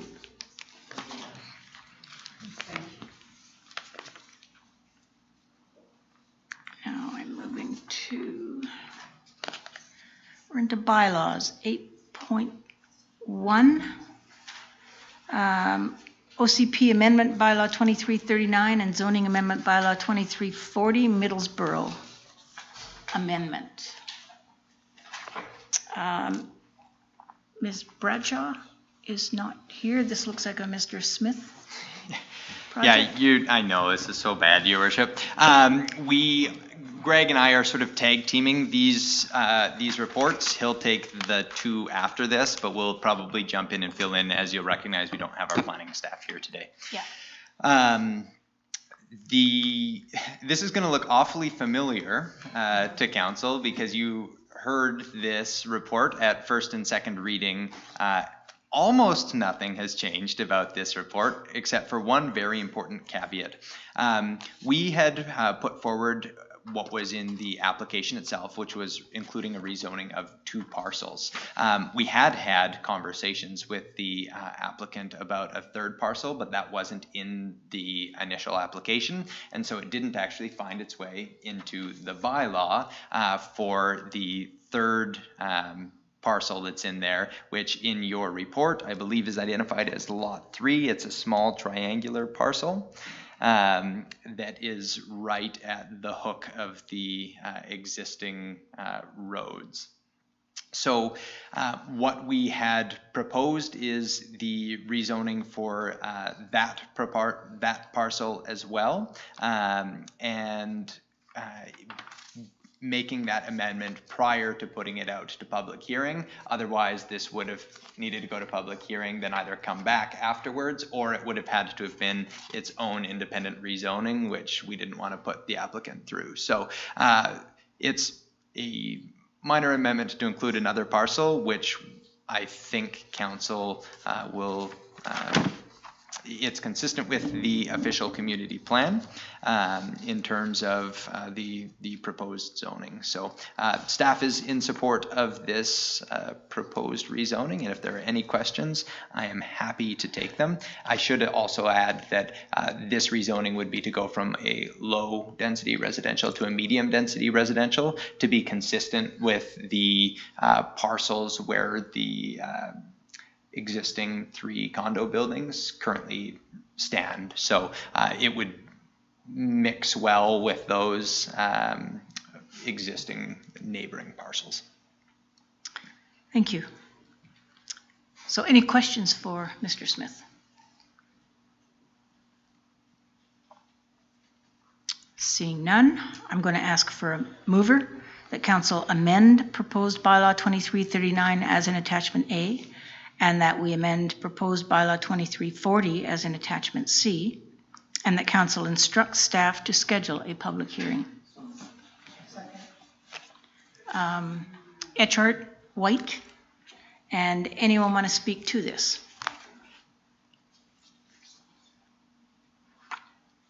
Okay, Councillor Etchart.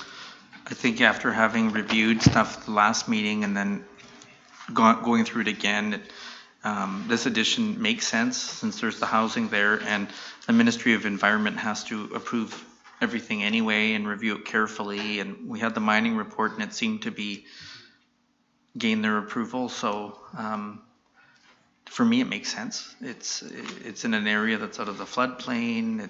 Yeah, it makes sense. Thank you. Councillor White. Does this have to go to another public meeting? Didn't you just say it was just an add-on to? This absolutely will need to go to a public hearing because there wasn't a public hearing held before. All you did before was first and second reading, so now we're amending it at the second reading stage before it would go to public hearing. Oh, I see, okay. I missed that. So that way all 3 of the parcels would be considered at the same public hearing. Okay. So seeing none, we're going to call, no other comments, I'm going to call a question. All in favor? Opposed? None? Carried. Greg, is it okay that we did that as 3, I think, separate votes probably? Ideally, Your Worship would have separate votes on that. Sorry, I was criticism, and then it's just a typo. Do you want us to do it again? Please. Okay. The 3 different propositions in there which we would appreciate second votes on. Okay, first mover and second for proposed bylaw 2339, attachment A. White, Etchart. And is anyone going to want to speak to these independently? I'm hoping not. I'll call the question. All in favor? Opposed, none. That is carried. And a mover and a seconder to amend proposed bylaw 2340 as an attachment C. So Etchart and Christofferson. And I'm going to call the question. All in favor? Opposed, none. And that council instructs staff to schedule a public hearing. Etchart, Fair, and call the question. All in favor? Opposed, none. Carried. Thank you. Yeah, that thought did cross my mind, and I went for it anyways. So. Because I was looking at the paperwork, not the agenda. So there, that would have made a difference. 8.2, amendment bylaw 2341, zoning amendment. Bylaw 2341, 2022, 2776 Vogue Street. And we need staff report. Mr. Lois. It's my turn to present Ms. Bradshaw's work, Your Worship. This is about 2776 Vogue Street, which is currently zoned as corridor commercial. It's occupied by the Snake Oil Entertainment Store. The proposal is to rezone it to medium density residential, and the proponents have in mind a basically low density apartment block with 8 units that would be included. The official community plan is supportive of this. The area is in the OCP as low to medium density residential, and the proposed rezoning would be medium density residential, which means no alteration to the OCP would be needed. It's just a change to the zoning bylaw. So the proposal which has been brought forward, there's an outline site map which was attached to your agenda paperwork. The staff report from Ms. Bradshaw talks about how the low to medium density, which is in the OCP, allows for a density of 15 to 150 units per hectare. This is a proposal for, as I say, 8 units on a approximately 883 square meter building on a 460 meter building footprint, and I'm not going to even try to do the maths because last time I did that went horribly wrong, but Ms. Bradshaw assures us it is fully compliant. So the proposal at this point is to give first and second readings and then direct staff to schedule a public hearing. We are of course cognizant of the location of this. It is relatively near to a bend in the Nicola River, and so we would be ensuring that anything which is done is fully compliant with any flood concerns, of course, which I'm sure that would be a potential concern, but the area is considered appropriate by planning staff, so they're in support of this proposed rezoning. Thank you. Are there any questions for Mr. Lois? Councillor Christofferson. I was trying to find the map on this, but where, that's a busy corner, and I'm just wondering where the exit and entrance would be. Is it on Conklin Avenue, or is it on Vogue Street as the seniors complex is? It's Vogue. It's got it on Vogue. Can you pull up attachment B? Yeah, I thought there was an attachment someplace.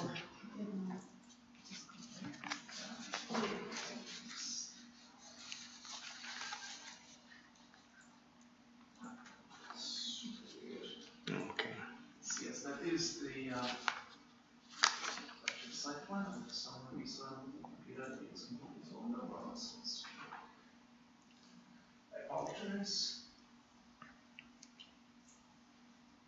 There it is. Actually, I found it. And it's off Vogue Street. Yeah, so I think the proposal in the conceptual site plan is for access off Vogue Street. It's immediately to the south of Conklin Ave. I do know that the Ministry of Transportation were consulted as part of this because it's within 800 metres of Nicola Avenue, but they expressed that because that's no longer a controlled access highway, they have no opinion and nothing that they wish to add to this. So it's essentially up to the city if we consider that's an appropriate position for access. Thank you. Yeah, that's a bit of a concern to me. Just turning left onto Vogue Street, just around that corner, because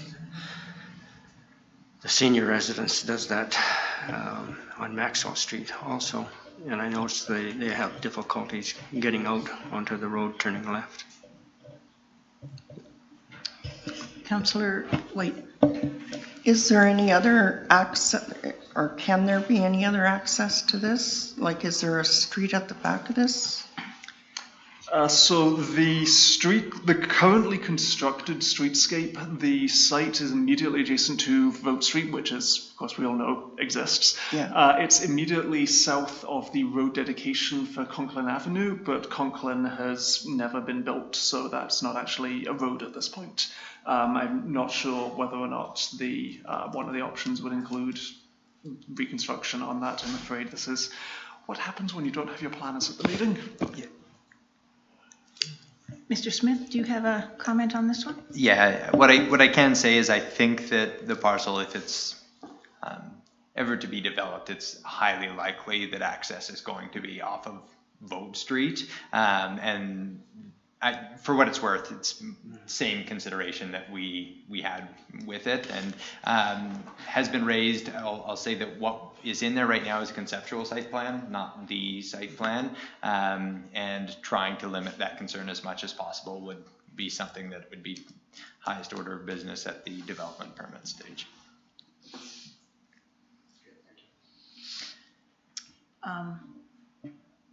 Councillor White, are you finished? No, sorry.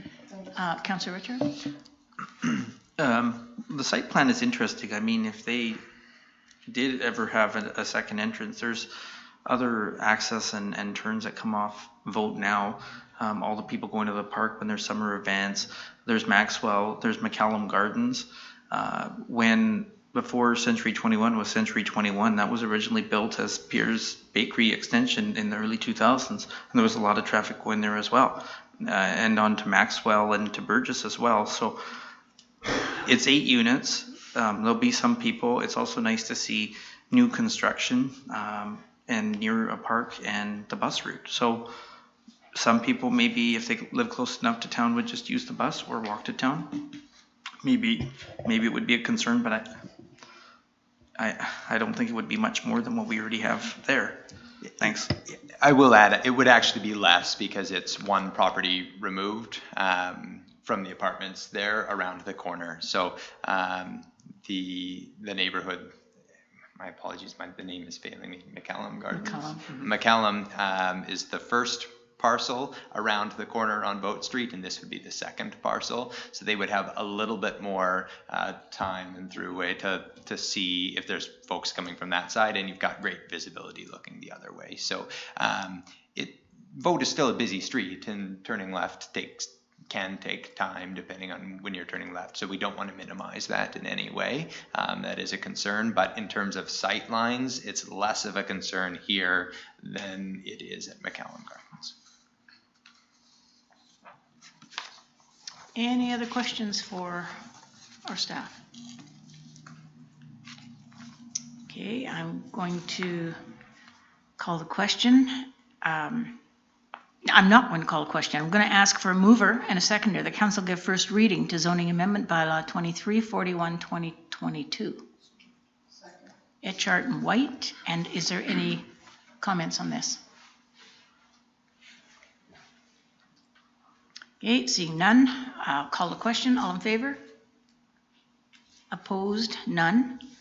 And that council, I move and second that council gives second reading to zoning amendment bylaw 2341-2022. I think that was Fair and Christofferson. And any, oh, I'm sorry, it was Etchart and Christofferson.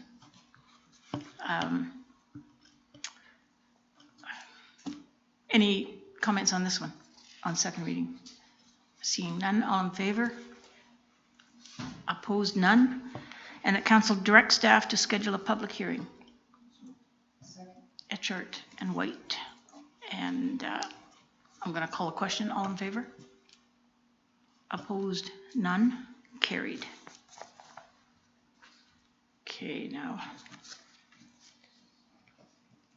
8.3, OCP Amendment Bylaw 2342 and Zoning Amendment Bylaw 2343, 1761 Ban Street.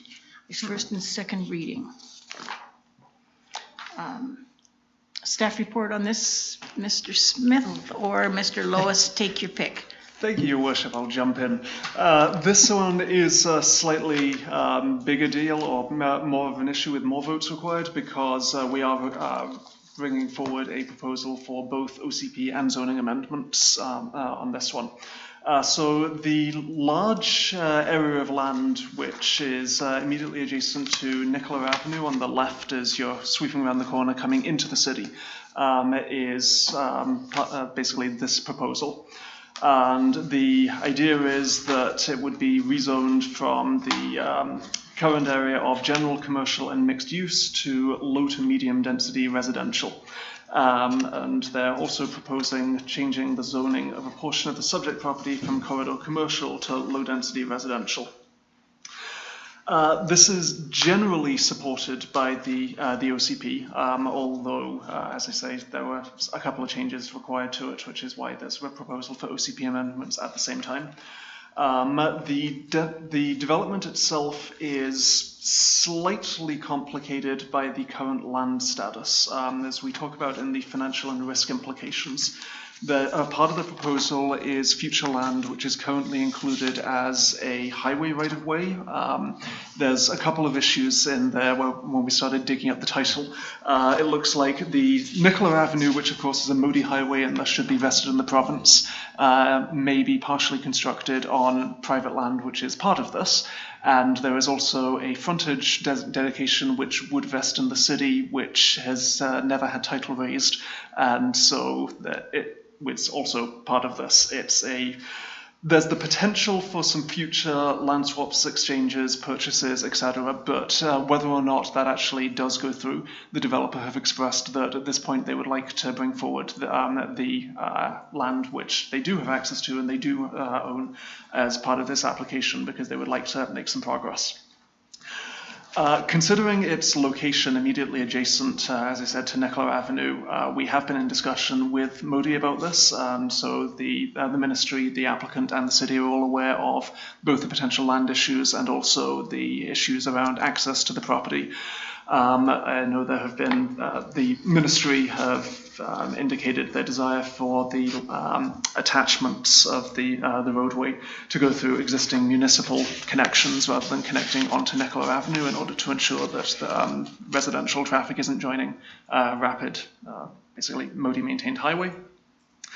There are, of course, a number of stages which would need to be gone through: subdivision, development permit, building permit, etc., where a number of these issues would be addressed. The housing needs report talks about the substantial need for housing in the city, and this proposal would allow for additional residential development, so staff believe that it is in compliance with a number of our general overall plans and desire to move the city forward. But of course, as I say, this would require both a zoning amendment and a change to the OCP in order to bring it about.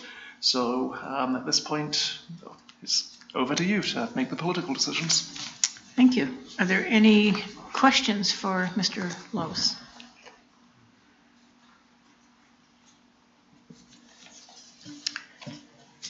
So we will change, if we approve this, we will change that piece, unknown title piece, to the same zoning, and then they will try to purchase the land. Your Worship, the proposal is to change the OCP and zoning designations on the titles which have currently vested and are owned in private capacity. They wish to undergo changes in the future, but at this point they're just bringing forward what they actually have access to. Okay, I heard you say that and I just didn't pay attention. It's just the wonderful world of more complexity to come. Yeah. And they're willing to go ahead without that, so that's... Yeah, they're cognizant of the risk and issues that could be involved. Okay, are there any questions to Mr. Lois and Councillor Richard? I'm trying to see it in the attachment on the map of which end of ban is that closest to Nicola then? Because it's, East is a little slow when you're trying to bring it up on here, so it's a little bit.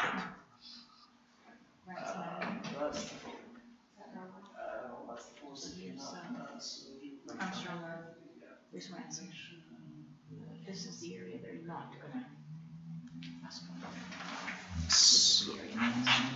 So up on the screen, Councillor, through your worship, is the current access which is proposed. So that would be linking up to The parcel is currently divided by Band Street. The vast majority of it is on the left, but there's a little section on the east of Band Street.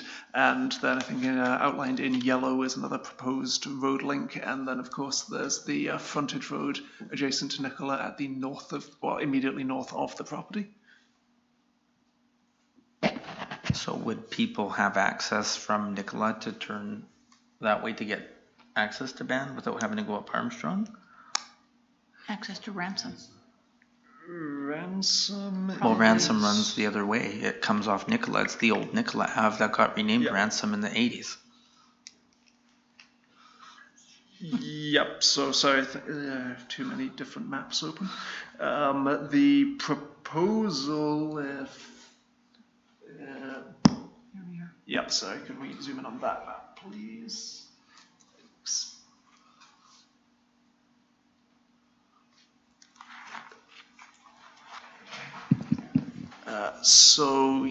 The Ransom, and what's the one between Ban and Ransom? I know there's a Armstrong? Yeah, Armstrong. There's a proposal to have a link up there. So that would, there would be links as in that proposal. Which would make, that would really be helpful with traffic flow. That's my question, because right now you have half of Merritt that tries to go up there, having to go up Armstrong, and there's they get stuck. And there's pooling with, anyway, that would be good for the residents up there. Half of Merritt? A good chunk of Merritt. There's nice to have other ways in and out of there, because there's a lot of construction that happened in the 90s up there, and having to come through Armstrong. Also for fire protection. Yeah. Also for transit. It's a great route for transit. They now have the loop. Especially if they ever connect the east end of Clapperton through to connect up to Gateway 286. That would just... We'll get there. Yeah. Well, this should, it's a good idea. Yeah. So we've had a nice big debate on the question period. Are we ready to move that council give first reading to official community plan amendment bylaw number 2342, 2022? Etchart? And was that Councillor Luck, second? Yeah, I'll second it. Okay. Yes. And any? Virtual seconding is my favorite. And is there any comments? Virtual number 2. Okay, seeing none, I'm going to call the question. All in favor? Opposed? None. And a mover seconder that council give second reading to official community plan amendment bylaw number 2342, 2022. So Christopherson and White, any comments? This is on the OCP. Okay, call the question. All in favor? Opposed? None. Carried. And that council give first reading to zoning amendment bylaw number 2343, 2022. Etchart and Luck. And comments? All in favor? Opposed? None. Carried. And that council gives second reading to the zoning amendment bylaw number 2343, 2022. Etchart and Christofferson. And debate, not happening. Okay, I'll call a question. All in favor? Opposed? None carried. And that council directs staff to schedule a public hearing. Fair and Etchart. And all in favor? Opposed? None carried. And that was this one, 8.3, 8. Okay. Now brings us to new business, which I've got extra maps on in front of me right here. Not sure where they came from. Okay. So we now have Better at Home winter snow clearing service. This isn't actually a presentation to be made by Amanda. It is a city program operated by Better at Homes. So she is basically an operator that will be here to answer questions. Yes, Your Worship, as you noted. So Ms. Preisner-Dunn from Better at Home is on the Teams call at the moment. I believe she has some things that she would like to say to you, talking about how the program worked last year. And of course, there was the staff report. I raised some of the issues and did manage to completely skip out on a staff recommendation, which I apologize for. The recommendation being that you essentially consider the program and how you would like it to run in the future. So if Amanda could like to basically give the information on how it functioned last year, then I think that would be very much appreciated. Thank you. Preisner-Dunn? Is that how? That's correct. Thank you. The floor is yours. Thank you. So what I will do is actually share my screen to provide you with the figures from last year's program. Just one moment.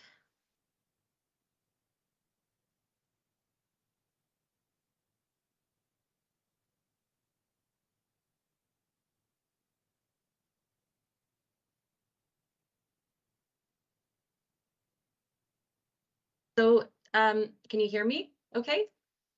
Okay. So these are the figures for how the program ran last year. So I've noted the contractor costs. Our contractor was High Mountain Ventures. The total amount that the program cost is there, the $13,820.75. We did have a total of 41 seniors that were provided with snow removal services. And there was a total of 321 visits by High Mountain to their residences during that time. So last year, the way the program ran and how the partnership with yourselves worked was the City of Merritt's contribution was applied to the participants' non-subsidized amounts to cover their portion of any service fees. So I did bring along some information about how the Better at Home subsidy works. It is income-based. And so there's a breakdown there of how the program costs were applied. The city's contribution covered $5,490.25 of the total. There is an amount left over in our budget from the city's contribution from last year, as we didn't need the total to be applied to the non-subsidized portion. The remainder of the program costs were covered by our United Way program funds. And so essentially, we're looking at running the program in a very similar way as last year. High Mountain Ventures has indicated they would like to contract again with us and that their charges would remain similar to last year. Of course, it's weather dependent. We really only had snow clearing happening December and January last year. The program terms would remain the same. The participant would complete an intake form, which would include indicating their income level.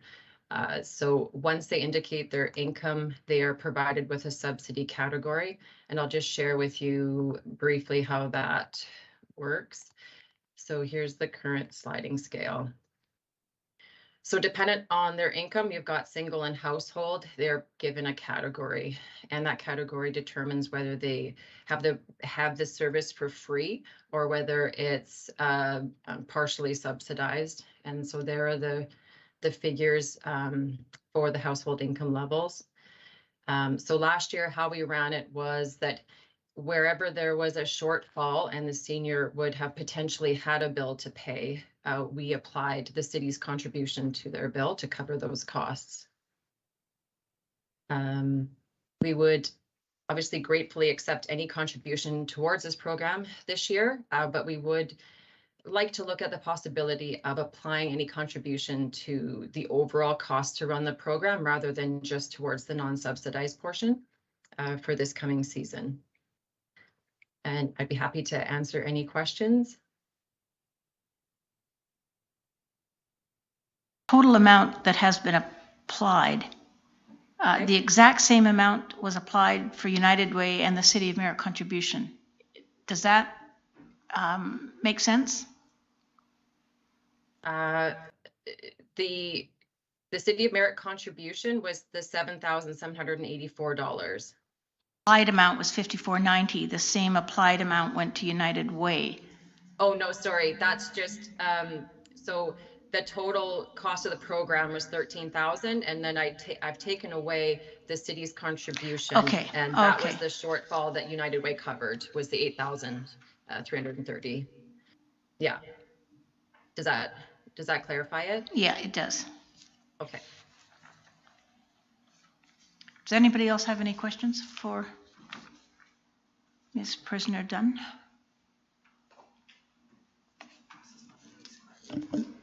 Councillor Fair. Thank you. I wanted to ask specifically about the suggestion to look at contributing to the, I'm sorry, my screen's frozen, so I can't remember exactly what the wording was there, to contribute funds to the program as a whole, I think. And I'm just wondering how that works. Like, does it change the funding structure of how much the city pays? I don't quite follow it. Okay, so the difference would be that this year it would be essentially the contribution to the city would not just go towards seniors that would have the shortfall, so that the overall cost of the program was, as I presented, was over $13,000. Because we only applied the city's portion to the non-subsidized amount, United Way had the vast majority of the bill at the to pay because of that.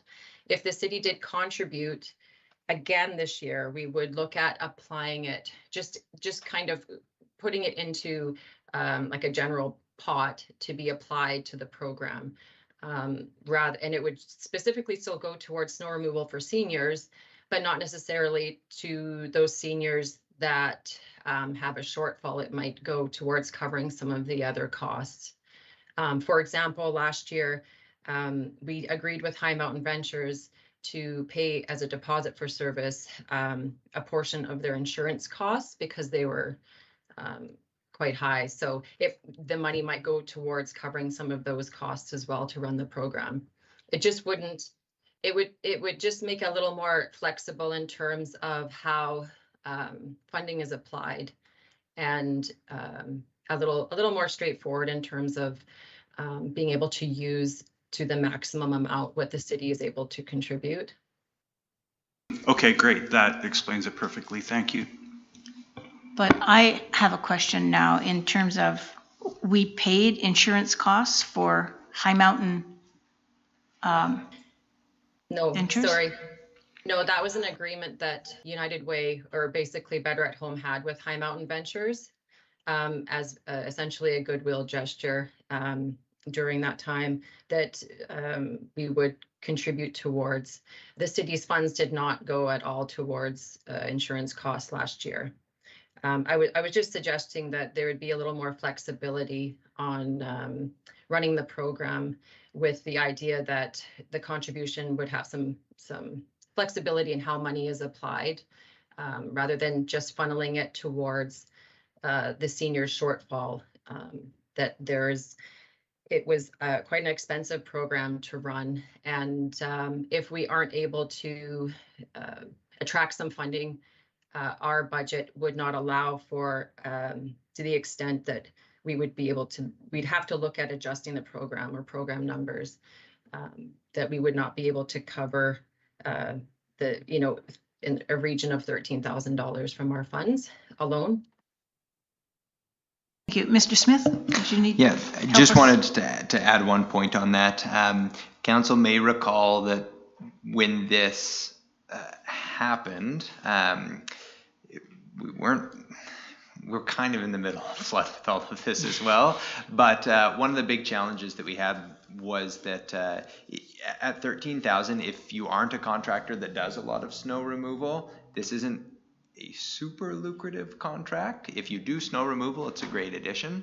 And the challenge is it was not easy finding a contractor who already did it, who wants to just add this on. And so for them, they're looking at it and saying, well, shoot, if I have to go and spend a few $1,000s to get insurance for this, this doesn't make sense. So the contractor was actually about ready to pull out. And so we're very grateful for United Way stepping in and doing that, because we may not have had a program at all without that. So I think that from the staff perspective, we recognize that this is, it's not an insignificant amount of money, but to be able to partner with United Way to be able to provide this service, if it's going to be provided by a contractor, this is probably a good way of doing it. And we've proven in times past that it hasn't been easy to get volunteers to do that and the coordination for that program. So staff is supportive of extending the funds, but we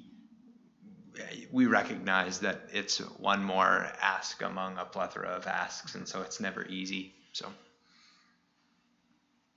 I'm not sure if it'd be helpful to maybe provide the council with a breakdown of HMV's costs and how they essentially what they charge for services. Would that be helpful if I shared that with you? I'm not sure if that piece would help. I think the piece that who were we paying for the ones that weren't eligible for the Better at Homes program? And I forget what that. So you're talking about disabled individuals? I thought so. Okay. Yeah, so we, as Amanda's indicated, the funds that the city contributed went to everything not covered by their subsidy program, plus because disabled individuals under 65 didn't meet the qualifications for their program, those dollars went to 100% subsidy for those individuals as well. And I believe that there were only 2 to 3 in that category. It was not a large number. Okay. So this is Councillor White, you're up, and then Councillor Richard. What happened to the plan of hiring individuals, like private individuals on their I think they couldn't find ATVs or whatever? So the proposals for use of ATVs for snow clearing is something that the city has brought to SILGA and attempted to go to UBCM for the last couple of years now, and that was adopted by SILGA this year and will be taken to UBCM. Every year, people suggest to us that they could use ATVs to provide snow clearing services in Merritt, but that's it's problematic because of the road traffic legislation, and it often involves the RCMP not wanting to go through a whole rigmarole of a licensing procedure and looking at authorizations, and the city not wanting to authorize things which are technically illegal without RCMP approval. It all gets very convoluted. Anything involving hiring individuals on this, as Mr. Smith mentioned, it is very difficult for them because they would need to have insurance, they would need to have plans in place, which is why it's typically better for us to go through an organization. One of the most difficult things to plan for when it comes to snow clearing is that, of course, it is completely unpredictable. We never know from one winter to the next if we're going to have 10, 20 or 0 days when, say, there's been significant snowfalls that need to be cleared. And so, whereas last year we were able to fund this program through the BC Community Support Grant, unfortunately our grant writer has confirmed that that isn't available as an option again this year. So as staff, we would be interested in seeing if we could run this program again because it appeared to be successful last year. But as has been mentioned, there would be a requirement for at least some funding to go into that if it wasn't going to be somewhat radically scoped down. Every time in the past when we've looked for individuals, it's either been volunteers where we failed. Every year we tried to get people who were both prepared to do it and able and willing to pass an RCMP police check, or looking at hiring people on a one-to-one basis, which would be prohibitively difficult with insurance issues. Okay, thanks. So am I hearing that United Way is not providing any more funds for this program? They would be. What they're saying is we would continue to provide for the non-subsidized, the portions that they don't subsidize, plus additional contribution for general program costs. Okay, and what is the total amount that is being asked for? In their staff report, we said $6,000 to $7,000. Do you have a final number, Amanda? Somewhere in that ballpark? I'll go with 7.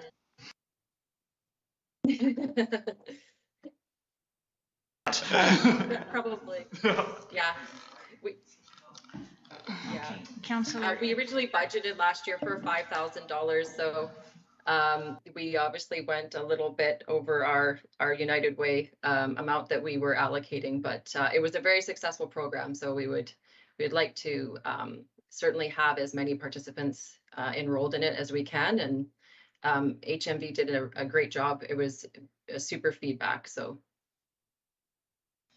Councillor Richard. If we have the opportunity to run the same program as last year, I think we would be smart to jump on the chance and go for it, because trying to find the volunteers, never mind insurance, because it's not getting any easier for anybody to get that for snow removal.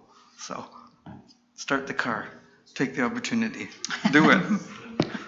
Start the car. Okay, we have a recommendation on the table that council consider the program to run slightly differently than last year, with $7,000 on the recommendation at this point in time. Do I have a mover? Christofferson and Etchart, you're like a couple of seconds too late. Yeah.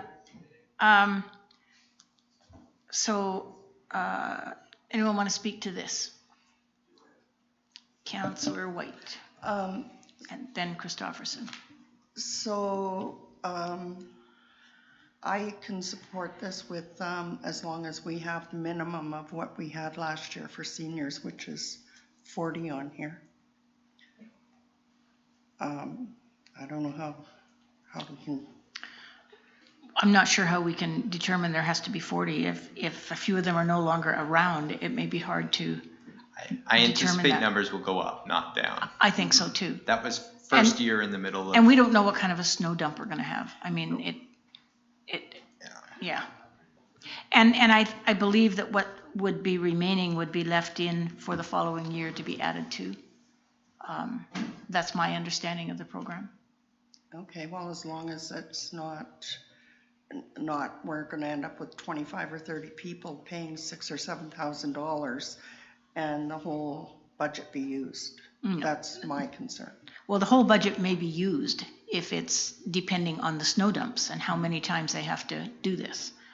But if there's money left over, it will be left in there for another future year.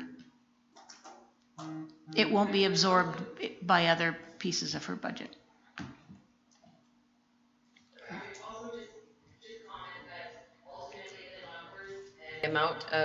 The number of participants is, would have to take direction from the contractor as well. So ultimately they have the staff and they let me know how they're doing for numbers and what is reasonable for them to achieve. So last year we ended up with 41 and that was their maximum. So we're hoping it's similar, yeah. Councillor Christofferson and then Mr. Smith. Oh. Yeah, no, it's a good program. We've tried other ways of getting snow removal done from volunteers and everything else, and we've got something that works now, and I support it. Councillor Etchart, and then I'll go to Mr. Smith. Given with all the limitations that we have in our emergency room and knowing stories that I've heard in town of a few people collapsing from injuries that they've had while shoveling, I think this is a great opportunity to have a service like this. If we have a contractor and United Way willing to support something like this.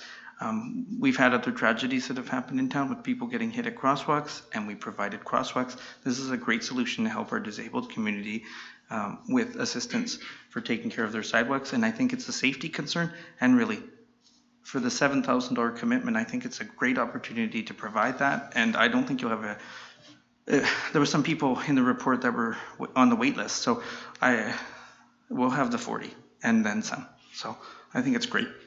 Thanks. Mr. Smith. Thank you, Your Worship. This is a question for Amanda more than anything, and it's something we can certainly talk about more afterwards. I'm wondering if there's an opportunity to have a one-page request for expression of interest or request for quotes, much like we did last time in order to secure High Mountain Ventures, to see if there is anyone else out there, not that I'm in any way dissatisfied with the service that was provided, but to see if it is potentially possible in the event that expansion is required, to see if, really it's just canvassing the field, see who's out there. And ideally, if we can get out of the market of paying for people's insurance, that would be glorious. Yeah, for High Mountain Ventures, so we're really at the stage where they have expressed interest in working in the program again, and the contract, there's a few steps and processes that would take place before we create a contract with them. One of the questions maybe I should ask them would be how many participants would they be looking at servicing? Perhaps they're looking at adding additional staff that would support an increase in numbers as well. And maybe that would be a good idea to speak to them about before asking for expressions of interest. I think I just recognize that we did hit a wall at one point last year where folks were waitlisted, and ideally we look to potential solutions for that, and maybe we get to the point where in future years it is only a partial subsidy, and that way those dollars can go a little bit further, or however this works, but just making some provision for north of 40 should that be required. Our seniors need this service. For me, it's a no-brainer. I'm going to call the question. All in favor? Opposed? None. Carried. So now we come to 9.2, the approving officer appointment. And Mr. Lewis, is you, or Mr. Smith, which one am I going to? Either one of us, Your Worship. How kosher is it to have Mr. Smith recommend that you appoint him to more positions and responsibilities? Yeah, I think it's, we should get you to help him get appointed to more. In that case, I'm more than happy to explain why he should have this put on his shoulders and not me on mine.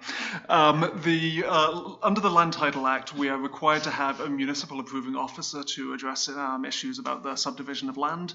So this is a statutory position. It's normally held by our Director of Planning and Development Services. But at the moment, as you're aware, Mr. MacArthur has moved on to new pastures.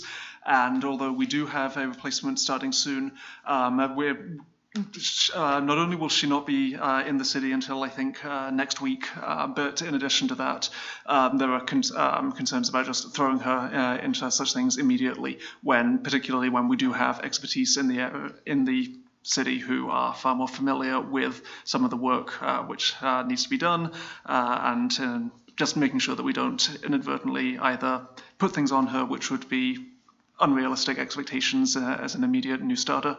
And yeah, essentially, we believe it's more appropriate at this point for the statutory position, which we are required to have, to be held by Mr. Smith. And of course, then I'm sure he would be working with other staff as necessary to make sure that all the I's are dotted and T's are crossed. And I've apparently missed something. Mr. Smith. You've missed nothing. The only thing you haven't missed is my get out plan, really important. It's the most important part of this report as far as I'm concerned. So there is a school for statutory approving officers that is being put on by MADI, Municipal Administration Training Institute, which is part of the Local Government Management Association. The registration hasn't opened up for that, but it's been advertised as being held in Richmond from October 23rd to 28th. So the goal is we have Lacey, the new hire for that Director of Planning and Development Services role, arrive here in September, get her feet under her, go to that approving officer course, and then transition this as soon after as possible. So we're looking at really just a 2-month interim thing because there are a number of files that we need to continue advancing right now. And so we don't want to just leave it empty until that time. And the approving officer is always an appointment by council? It is. So when she's ready, do we rescind yours or just it flows automatically to her? We will bring forward a report recommending that she be appointed as the approving officer. You only have a single one. Okay. So are there any questions for staff? Seeing none, I'll call... Oh, I won't call anything. I'll ask for a motion that that council appoint Sean Smith, Chief Administrative Officer, as the Municipal Approving Officer for the City of Merritt, pursuant to Section 77 of the Land Title Act. Christopherson and was that fair or was that a chart? It was a chart. Okay. And any debate on this one? Anyone think he should not be? No. I'll call the question. All in favor? Approved? Carried. We now have an approving officer. Thank you, Mr. Smith. 9.3, Cemetery Expansion Phase 2, Deferral or Budget Amendment. And that is a Mr. Smith issue. Staff report, please. Thank you, Your Worship. We do appreciate Council's flexibility in considering this as a late item addition to the agenda, and that's because we need some guidance in a relatively short order on this one, and if we are going to proceed with budget amendment and awarding of a contract. So Council will recall that we split the cemetery expansion, which is the portion north of the existing internal road at the cemetery. So that area was flattened and grassy down, etc., to allow for more burial plots. But there was a major portion within that, which is the cremation garden, which was not constructed in any way as part of the first phase of that project. So cemetery phase expansion phase 2 is the creation of the cremation gardens. And so I've included an excerpt from the cemetery master plan there that kind of gives you a flavor for what it's going to look like. And there have been specific designs already put together for this project as well. I just didn't have the opportunity to talk with the consultant who did them today, and I need to get their approval before I publish it publicly. So I may be able to do that and provide it as an information item on the next agenda. The short of this is the project came in significantly over budget, having gone to RFP. We budgeted $240,000 to complete this phase 2 of the project, and we're just not. We're not even really close. We had 3 bids come in, and the low bid was $385,000, which puts us $145,000 over budget. That is in part due to an increase in prices. There's no question. Though we do think that there's a likelihood that our original estimate was too low in pricing out the quantities of retaining walls in particular that may have been maybe required as part of this. Once we got our engineered drawings, there was quite a bit more prescribed there than I think we initially had planned for. So the short of it is it's a more expensive project to run. That puts us in a position where we don't have the ability to proceed with this project unless we run a budget amendment to allow an increase in costs to this project to roughly $420,000 to allow for contingency, or we defer the project to next year and see if there's any opportunities to reduce or revise the scope of the project and test the waters.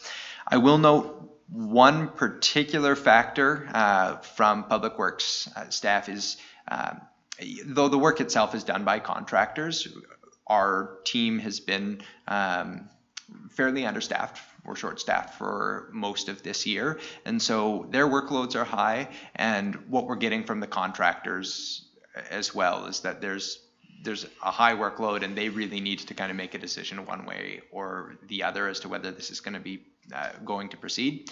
So Rick Green, who I am thrilled to announce as our new Director of Public Works and Engineering, and we'll have the opportunity to introduce him to you soon. He's been on the job now for 6 days and has been all over this and 101 other things. It's been fantastic having him.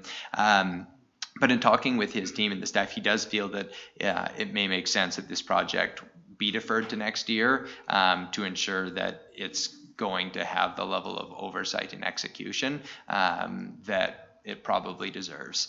And so that would be our recommendation with one asterisk, and this is where I will defer to council as to how much weight you put on this. There are 3 families that have been waiting to inter individuals into the city's columbarium, and the columbarium is please disregard the fact I said crematorium in the report. That is definitely not what this is. Columbarium.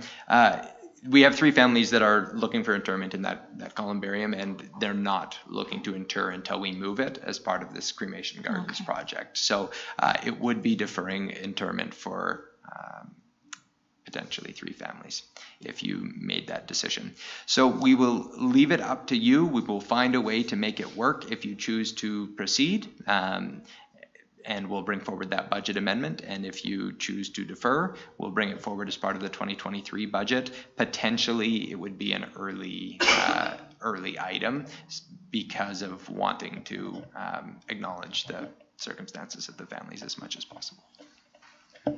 Councillor White. I kind of have a double question. First off, the 3 families that are waiting, would they be, I guess, would they be okay waiting until 2023 if the project was going to be, have a little more attention to it?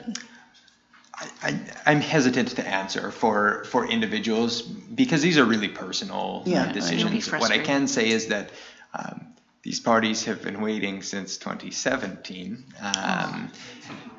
which that was one of the first council meetings I was here at when I arrived to Merritt in 2017 with the previous council. Was the decision is, do we plop in a columbarium outside of the master planned area or not?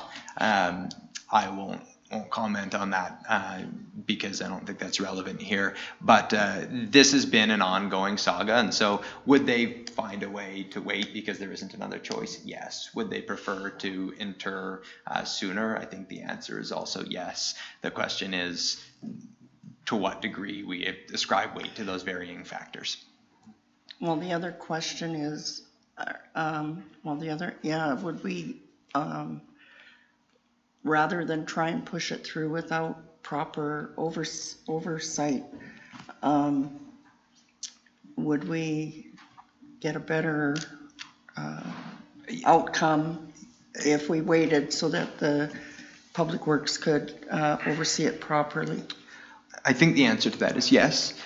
We do have a contractor, Jim Rowe, who is doing our capital and public works projects, but recognizing he only has limited ability to be in Merritt. And so given we still don't have the public works superintendent as well, Rick's kind of doubling jobs while he's also getting used to the new position. And so we would be eking this out to do it this year for sure. And we do think that we would get a better product next year that And so I think that's the key factor that I would lean on, because we're not making any guarantee regarding pricing being lower or whatever it is. To me, I never make bets on what the future is going to look like from that perspective. I think the request here is that with workloads and ability to deliver on this as well as possible, it may make sense to defer. And can I ask what our funding pot is? Reserves, not grant funded. That's my question. So the financial risk implications there, it would likely come from general reserves. It is not grant funded. It may be possible that we could pull this from gas tax, but I did not have an opportunity today to check eligibility before finalizing this report. So my apologies. To me, that's a very important question of which I don't have a sufficient answer for you. Gas tax, now called the Community Building Fund. Thank you. I've been sufficiently humble. And I had another question. You used a verb, grassied down. Is that a new word? Just wondering. You know how I love laying on the grassy down. That sounds like a fantastic product. I would love to lay on grassy down. I obviously can't speak. I think that would be my only conclusion, Your Worship. Good news, you just appointed into a new position. Yeah. Me fail English, that's impossible. Councillor Christopherson. Yeah, we've been at this for 5 years now with a promise that we would do, and my concern would be that if we postpone this, there's an election coming, and would a recommendation now by this council have weight with the next council? Because I'd hate to postpone a decision that has been waited for 5 years now with promises constantly. Yeah. To say, well, we're going to postpone it again, and then a new council can rescind that decision or postpone it yet again. So I'm hesitant not to want this project to go forth, even though it's not the right time for it right now. There is one alternative to that, if you'd allow me, Your Worship. It is potentially possible that, again, it was not the ideal location, in my opinion, for us to lay down a columbarium. Mine either. It's where it landed. We're moving past it. It's possible that we could leave the columbarium there and work a design around that and allow people to inter immediately and just add future columbariums to another site. I think that council will have to weigh that decision. It probably isn't going to be as good for the long-term aesthetics of the cemetery, and in particular, I think it'll be weird having a cremation garden that is well manicured, and then you've got like one columbarium out in Timbuktu. I'll defer to you guys as to whether you want to do that, but it is theoretically possible for us to come up with a solution that would allow people to inter immediately, if that is a concern. Can we have you talk to Mr. Green and see if on a time frame he can actually get this done? I know timing is bad, and I know the whole year has been bad, and we are behind on a number of projects, but we can do it, Your Worship. Preference would be not to. In complete candor, that's where we're at, but we can. Can you let us know what would be dropped off this plate if we push this forward? I don't know that things would be dropped. You would just have less on the ground project management oversight from a city side than you would have if we were to run it a future year. We're not saying that things would drop as well. It is going to be additional work for our parks team as well. They would be involved with this process, and so I don't think, ordinarily I would tell you that this is going to result in things being dropped, but I think that this would be really leaning on Jim Rowe to provide project oversight as much as possible. alongside Rick. But Okay. we are fully acknowledging the shortfalls there, and we've been riding Jim's efforts fairly hard over the last couple months, and he's articulated that he wants to scale back as well. And so I'm coming from a bit of an awkward position here because it may make sense to proceed, but the question is, how hard do we push in tough circumstances? And so if we're going to, at least if we do proceed, we're going to have to increase the budget at this meeting. If we ask for an extension into next year, we don't have to worry about the increased amount this year. So there's the amount of dollars on the table that we have to discuss, so let alone the timing of the project. Councillor Echart. I thought I had a new name for a sec. After 8:30, everyone gets new names. Yeah, I totally understand.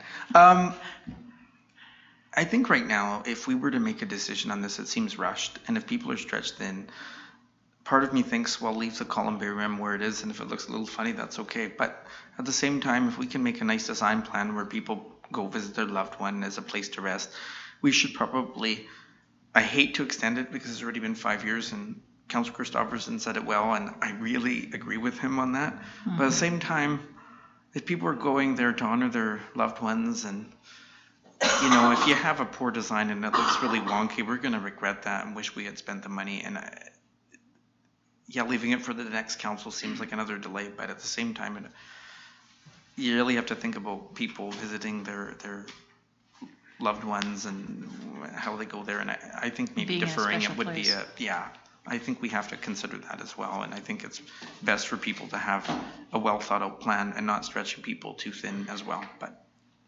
that's my thoughts. And I'm going to go to Councillor Fair, and then, did you have another comment? Councillor Christopherson? Okay. Thank you. I echo Councillor Echart's comments. I think that's the prudent way to go. And of course, with apologies to the families that have been waiting, I'm sure that's frustrating. And I think we also just need to put a little faith in the whoever's on the next term, that this is something that's deeply important to members of the community, and will do whatever they can to make it happen. Any other comments? Anyone want to make a motion? Can I provide just one more comment? Yep. Your Worship, I want to highlight one risk as well that I should have done earlier. When we initially planned this, there was not supposed to be any issues with moving the columbarium. The manufacturer of the columbarium had some concerns. They may or may not be insurmountable, but that was one of the other things that came up with this. And so if we are to do this right, I'll have to double check. I'm 90% sure that in this number here, it excluded that movement in the first place because they needed to come up with a better mechanism to be able to move it safely, given the weight of that columbarium. And so there's some work that we've got to do. Again, do it once, do it right. May everyone live by that mantra as much as possible. So I don't know what. Having said do it right means to wait in my mind, because we don't have all the information in front of us. So I'm going to ask for a mover and a seconder that council direct staff to rebudget the cemetery expansion phase 2 project and bring it forward to consideration in the 2023 budget. Okay, that was Luck and Fair, I think. I'm not quite sure who that was, but you got the recognition. So anyone want to speak to this now that it's on the table? We didn't have a, okay, it's after 8:30. Everyone's already spoken to it. I'm going to call a question. All in favor? Opposed? None? Carried. Notices of motion.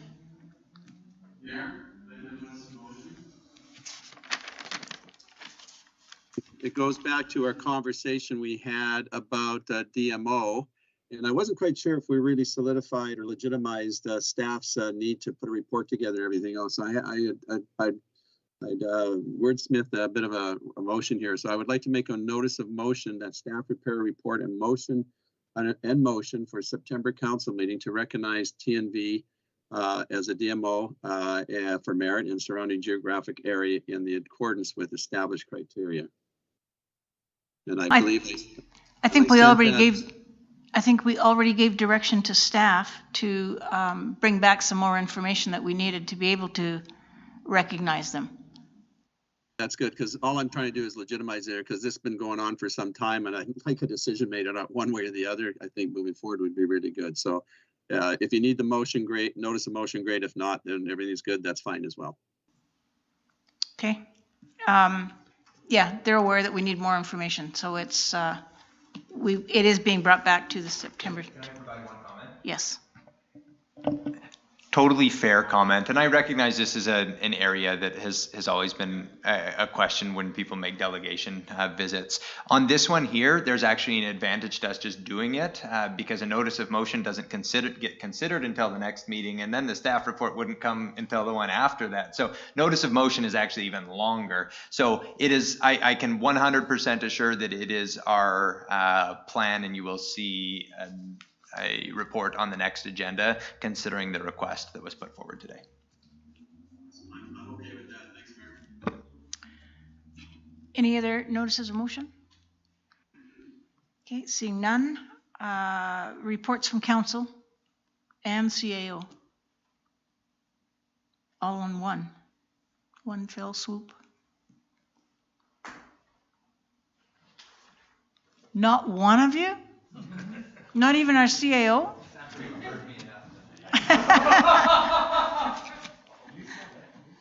Okay, well, there are no information items that I'm aware of. And this then meeting is terminated. What? Nobody wants to talk about the Bailey House? Oh, I've only got page 4 as the last page of the agenda. Hold on. That was the. Okay, it is on there. Did anyone?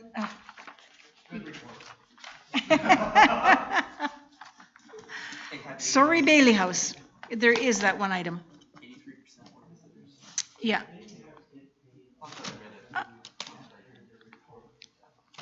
So that doesn't need a motion. We've all seen it. I'm now recognizing them, and now I'll terminate the meeting. And my apologies to the Bailey House.